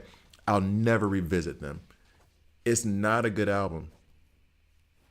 The last half of it even sounds rushed. Like he was just trying to pump out a bunch of stuff. And I would not be shocked since he put out 3 albums at once. The entire goal is he's trying to get out of his UMG contract. He doesn't give a damn. He's going to give him a few good songs. He didn't have any of those classic, like, this is a Drake song, but it's so damn good, I can't deny it. There was not one of those songs on there. Not a one. There, the peak of that album to me was good. This song is good. There was no like, oh damn, I can't even, this is an amazing song. There was none of that. So if I'm rating it, and again, biased guy who's not a fan, like 3 out of 10, 4 out of 10. If you release a whole album, and I'm ignoring the other 2 albums, but you're right, it was just to get out of the deal. I'm ignoring the other 2 albums. If I'm just talking about that one, there were 3 or 4 good songs on it, maybe. And I mean good, not great. I'm trying to think of like other, what was it that, there was that song that everybody liked. She used to call me on the cell phone, which was a catchy song, not for me, that I didn't like, but I couldn't deny that it was catchy and I can remember it. You know what I mean? Like, so I could say that's one of his like songs and nobody could deny it. It played all summer. It played all year. It played for years. It was on damn commercials, TV commercials. Good. Was not a song on there like that. And Drake is typically on his albums good for like 2 or 3 of those types of songs. And then other songs that are, meet the level of good, but then like 2 or 3 like, no, this is going to go for a minute. And there was none of that on that album. So from a guy who's not a fan, and I'm not trying to hate, I will say that it is not. I don't even want to do this. This lag is so bad now. I will just say it is not for me. I didn't enjoy it. There was some stuff in there where I was like, nobody should enjoy it. I can't remember. It was the first song where he actually was addressing stuff, and I thought he kind of did a. I'm not gonna say that. Never mind. I don't want to speak on it. But like, the first one was good. I think it was the second one was good as well. And then I want to say, because I can't remember the names of the songs. I'm not wasting my time memorizing that stuff. Um, there was another one in the middle that was like, okay, this goes. That was it. I will say this though, the production on that, those beats were amazing. And every once in a while, he'd drop a few bars where I was like, oh, okay, that was funny. Okay, that one was clever. All right, that was good. That was okay. Okay. I got to give the writing. That's good writing right there. Did you write it? I don't know, but was it written well? Yes, yes, it was well written. So yeah, make them pay. The one that talks about Cole. Yeah, that one was. Which track number? Tell me the track number, please. Do you know what track it was? That's how I'm gonna remember it. I need to actually just look at that list and just be like, this one, that one, that one, this one. Because here's the thing, the whole like, oh, you still talking about that? If he didn't, people were gonna ask him to talk about it. Cole came out with his album, and every interview he did was about that thing, and it wasn't even. Oh, the West Coast beat one was like, he was snapping on it. He was snapping on it, but I was kind of like, he was snapping on it. But then you did exactly what Kendrick said you were. You were a culture vulture. The one where he talked about running to Atlanta, that one where it was like, and then he was like, run something, and I was like, so you just doing what he said you do? Okay, cool. And then you gonna just imitate West Coast and a West Coast beat, and all Kendrick did was call you a culture vulture. So you just go vulture a culture. So like he was snapping on it a little bit. Is the nasally sound I just couldn't get with when he raps, but like he was snapping on it. He had some bars on it, but I don't know. It's not for me. It's not for me. It's not for me. What can I say? What can I say? I started listening to. I like did the reactions, and then after that, I got done. I was like, man, let me listen to Summer Walker's album again. Finally over it. That's an amazing album. That one is cover to cover good. Let me listen to Jid's album again. That one was cover to cover good. Let me go listen to Lotto. What was Lotto's album I listened to the other day? The one from 2020? That one was good. Let me listen to that again. Get off this. See, I listen to more recent people. They just have to make good music. I'm just playing. I'm just playing. I'll just say it's just not for me. That genre of music, the whatever it is he does, it's just not. It's not for me. And I'm not going to throw shade to those who it is for. If you like it, go ahead, like it, love it, have a great time with it, dance and do all your things. Watch me do my dance. Watch me do my dance. So I want to do some other stuff, but the lag on this thing is so terrible. I'm going to have to fix it. That's the other thing too. I didn't even see any of the Rick Ross stuff. None of it. Because once it was so funny. Because people try to reinforce their own narrative so that they say that everyone is doing something and it's usually not okay. If you want, well, that's why I like Jid so much, because Jid reminds me of old school, but then he has this melodic tone to it that reminds me a little bit of Bone, but then his bars are clever, and a lot of times his rhyme schemes are alliterations and syllable breaks, as opposed to just rhyming the end of the word. So he'll have everything like Tech Nine. Tech Nine does do it because he has like a chopper style. So I can see Tech Nine, because Tech Nine, I mean, hell, M took it from him, and not took it from him. That's why they have a lot of songs together, because they do this chopper style. But then M also does where the syllable. The word isn't going to be the thing that rhymes. What's going to be the thing that rhymes is going to be pieces of the syllables within, and people don't even realize that there's a flow, but they can hear it because they emphasize the syllable at the right moment. Tech Nine is the right name. Tech Nine is a look like Worldwide Choppers and Worldwide Choppers 2. When you get to the languages where it's like, do I speak a little bit of Turkish? Do I do it? No, I don't. Where he's bringing in all these other choppers is amazing. Anyway, but like, I see your point on that. He called Rory, and I mean, Hakeem, spot the lie. Spot the lie. Spot the lie, dog. They glazed for real. For real. He's gonna make academics jump headfirst off of a cliff if he don't stop. That man is devastated that Drake doesn't love him. Oh. Academics girl gonna come and throw another egg in his face and hit him in the head with a can again, and then he gonna just be like, okay, that's it, I'm done. I've had enough. What a toxic ass relationship that is. I'd rather be, well, let me stop. Let me go back to the music. No, so Tech Nine, and I will say this, it does depend because like if I'm thinking of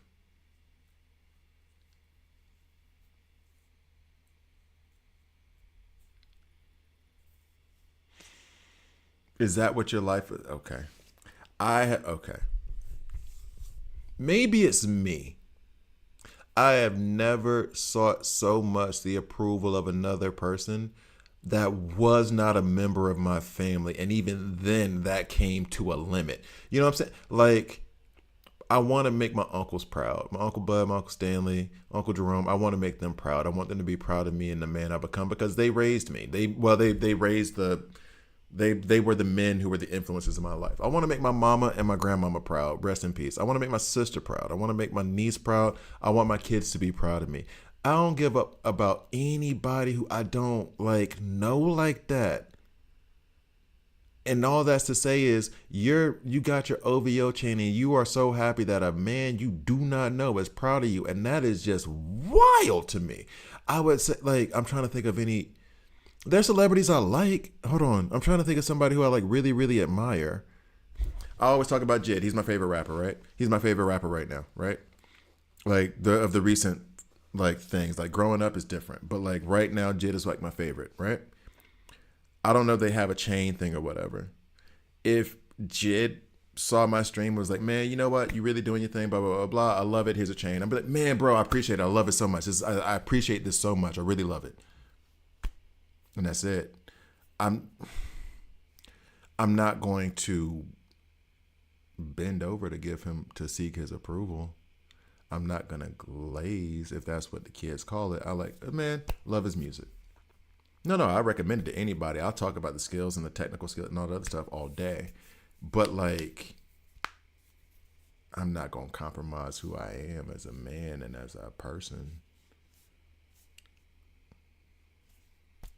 I can't, not for no motherfucking stranger. Like, I do it if my daughter comes through and is like, Dad, I killed the man. Like, look, here we go.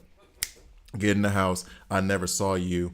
We gonna as soon as we can get to the bank, I'm gonna pull out X amount. I'm gonna put you on a train and buy a plane ticket. The plane ticket is gonna say that you showed up here. We're gonna fly. We're gonna let the plane fly that way. You're gonna actually be on the train. When you get on the train, we're gonna go ahead and get you a rental car. We're gonna rent that car. We're gonna take it all the way down to southern Italy. We're gonna hop one of them boats. We're gonna get on the boats. We're taking you to northern Africa, and then, baby, you know what I mean? Like compromising everything. That's my baby. Not doing nothing for that. I'm not saying something I don't believe on the internet for anybody I don't no. That 200,000 Drake spent on the OVO chain in his pocket money. It's not even if that was his whole savings, which even if that was his whole savings, it's still not. I don't know. For a chain, for a material, I know it's what it symbolizes. I know what it. If my homie Stevie, if they were in that kind of thing, like they were in the music business like that, and they're like, yo, you're part of the crew, here's a chain, that would mean a lot to me. But that's because I grew up with them and them my peoples. You know, like they're in my heart forever. I could never talk to Stewart again, and that's still my brother to the day I die. You know what I'm saying? So like, that's different. I don't know them people. I'm sorry. Let me stop this stream before I get in trouble. I don't know them. That's the main. I can't. It's so hard for me to understand the concept of wanting to be liked is one thing, but like compromising yourself to beg for the approval of somebody you don't even know. And maybe I'm stretching it. Maybe he isn't compromising himself. Maybe that's just who he is. And I don't want to throw. This feels like I'm throwing shade, and it's not. It's just a concept I don't get. I don't understand. It's just not it. Like as much as I talk about as loving M as a rapper. Like I could not see myself being like M shows, and he's like someone I've loved since Marshall Mathers LP, the Slim Shady LP, kind of missed me until I hit college and I went back and I liked it, but Marshall Mathers was the one that got me. Like since I was a teenager, and even since then, it's like that's damn near 30 years ago. Even then, if he came like, yo, I want to come to your place. I feel like you're a good dude. Let's sit down. Let's play video games together. He's an artist, likes to draw. Let's draw together. Let's do all this other. Oh, that'd be fun. I love it. That'd be ecstatic. You'd never hear me stop talking about it. At the same time, I'm not going to compromise myself for that dude. I don't know. It's different. I don't. It's a concept. I know. I get it. I understand it from being. I have a master's in psychology. I get it. I understand what's happening, but I don't get it. Ever listen to Prof? He does this thing often where he lags the beat but maintains flow and sings sometimes his beat accurately for emphasis. So you're saying he like raps out of pocket? There was another one who does that consistently, and it bothers me. Because like M did that on Animals Part 2, and then even brought up the fact that he was rapping out of pocket. And that was part of the whole like rhyme scheme. It sounds like what you're saying is like are you talking like more of a Marvin Gaye vocalization style where he's like, maybe I just need to listen to him as I'm asking you to describe what music is by typing it in a chat. I'm sorry, Kevin. Describe to me what this music sounds like. What are you doing? Just look up the dude. Like you don't got Spotify right now. Okay. All right. I'm going to put him down as like, is there any album you would if you're still there, Kev, sorry. Is there any album you would recommend specifically that I should give a shot? Because I'm going to popular releases and discography. Typically what I do with an artist is I go to their first album, because funnily enough, that's when they're broke and hungry, and that's when you get like the best music. And it's like the more and more popular they become, the more and more albums they drop. It's like, I mean, you good. But those first 3 albums were hitting. And that's because you had to do it. You go by songs? Okay. And that's because you had to do it or you were not going to be able to make it to your next meal. And that kind of, what was the Mike Tyson line? It's hard to stay hungry when you wake up on silk sheets. And Mike Tyson said that before he cracked somebody's face open with a punch. It's the truth. Is when you got to dedicate every high-priced shoes for a funny song, squad goals for sense of humor. Okay, so is he more like he does more humor than storytelling, or is he storytelling through humor? What are we talking about? What are we talking about? I'm copying it now. Let's go ahead and get this Post-it up because I'm trying to use less paper because I want to be more green. You can see him play. Oh. Man, a bunch of stuff popped up. Oops.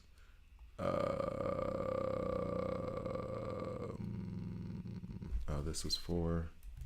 Okay, this works. You can see him play with Redman on. What? I love me some Redman too. I need to get into some Redman. I haven't listened to Redman in a minute. I used to love Redman. Redman and Method Man, especially when they were together. But because Method Man I like more than Redman, but like when they were together. Here's the thing. It felt like they were just having fun. It still wasn't like one of those, like, you're not finna run up on any of them. But it felt like, man, we just having a good time making music. And I miss that. Well, not miss it, because there are some artists who still do it. But, like, fun, like, we just having a good time in the studio. Music is, I don't know. You can feel the energy when it's there. Does that make sense? When they are having a good time making the music and it's just like, man, we've just finna pop off. I got this skill. Like that. it wasn't a freestyle. He wrote the verse, but like that. Who else but Method Man is gonna go on the Luke Cage TV show and give 16 bars on Luke Cage? Come on now, acting like he's on a radio show and then just putting out 16 bars. That was amazing, and it had to be Meth. It had to be Method Man. It had to be Meth. All right, guys, I'm about to sign off relatively soon. You should have seen the picture Academics took with Drake. Academics posing there like I just don't. I don't follow him.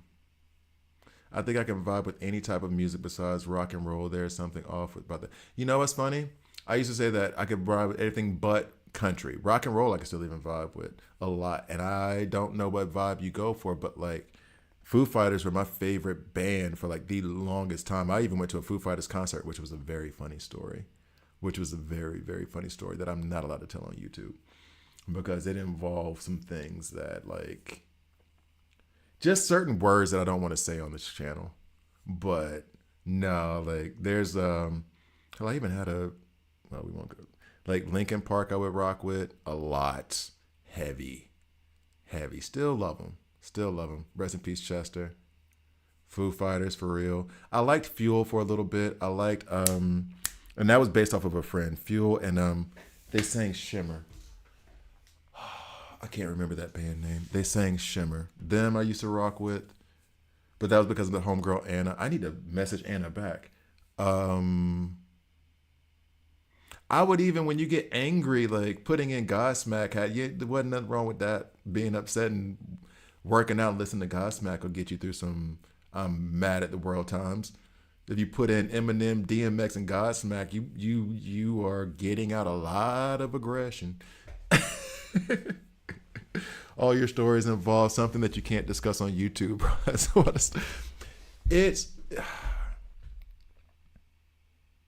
If I give you I can give you the outline of it and say that it was me at a party meeting a girl who was in my Spanish class at the time, who had a crush on. Come to find out, she had a boyfriend. So I was like, cool, we can kick it, we can hang out. And still at this party who was at my friend's house. Then we both figure out that we both like the Foo Fighters.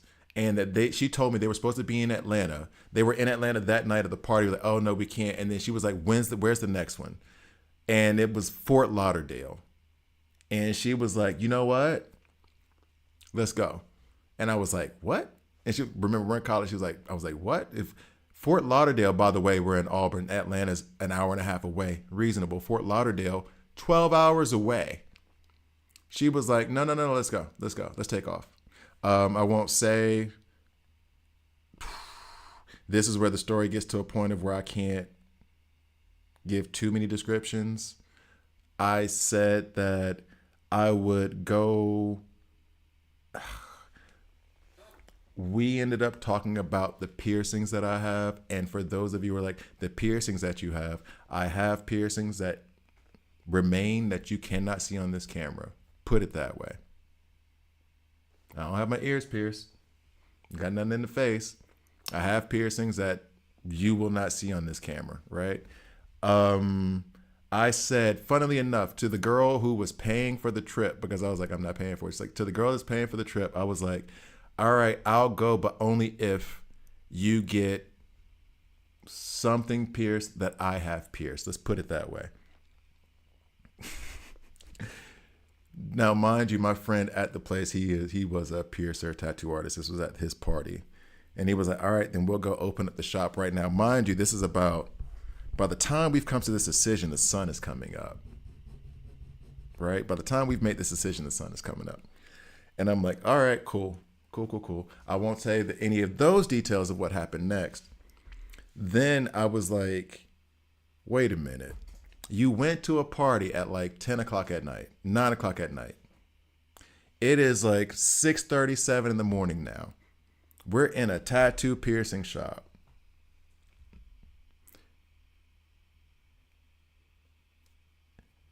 And now we're driving to Fort Lauderdale, Florida. Didn't you say you have a boyfriend? Yeah, I'm going to call him real quick. Okay. Calls her boyfriend. Hey, what you doing? Oh, I'm about to drive to Florida with my friend. Mind you, we just had the same Spanish class together. I did not know her for real like that. And she's like, I'm about to drive to Florida with my friend. And we like, what? I'm sitting there like, you really just like, you just telling, like, it's not even the disrespect, but then isn't, but she being respectful in a sense, right? She's telling them. I'm like, and I mean, she like, put it this way. No judgment, no judgment, no judgment. And I can say nothing that would have violated their relationship happened on that trip. So none of that stuff at all. We really were just like friends. Once that she had the boy and she established that she did care about it and all that stuff, we were just friends in a car headed to a concert, right?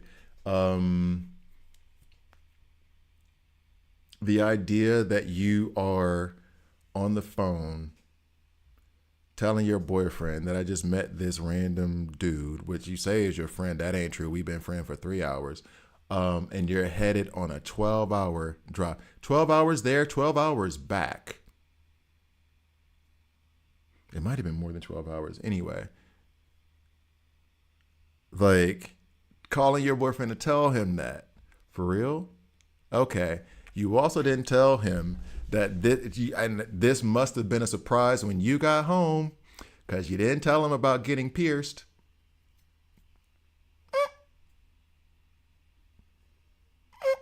You didn't tell him about getting pierced, did you? To be fair, that might have violated the terms of a relationship, what I saw. But regardless of, you didn't tell him about getting pierced. So you... Oh, no, is that disrespectful? She did some stuff she wasn't supposed to do. And looking how you saying the story, I can take my conclusion. I'm not saying she was, and then.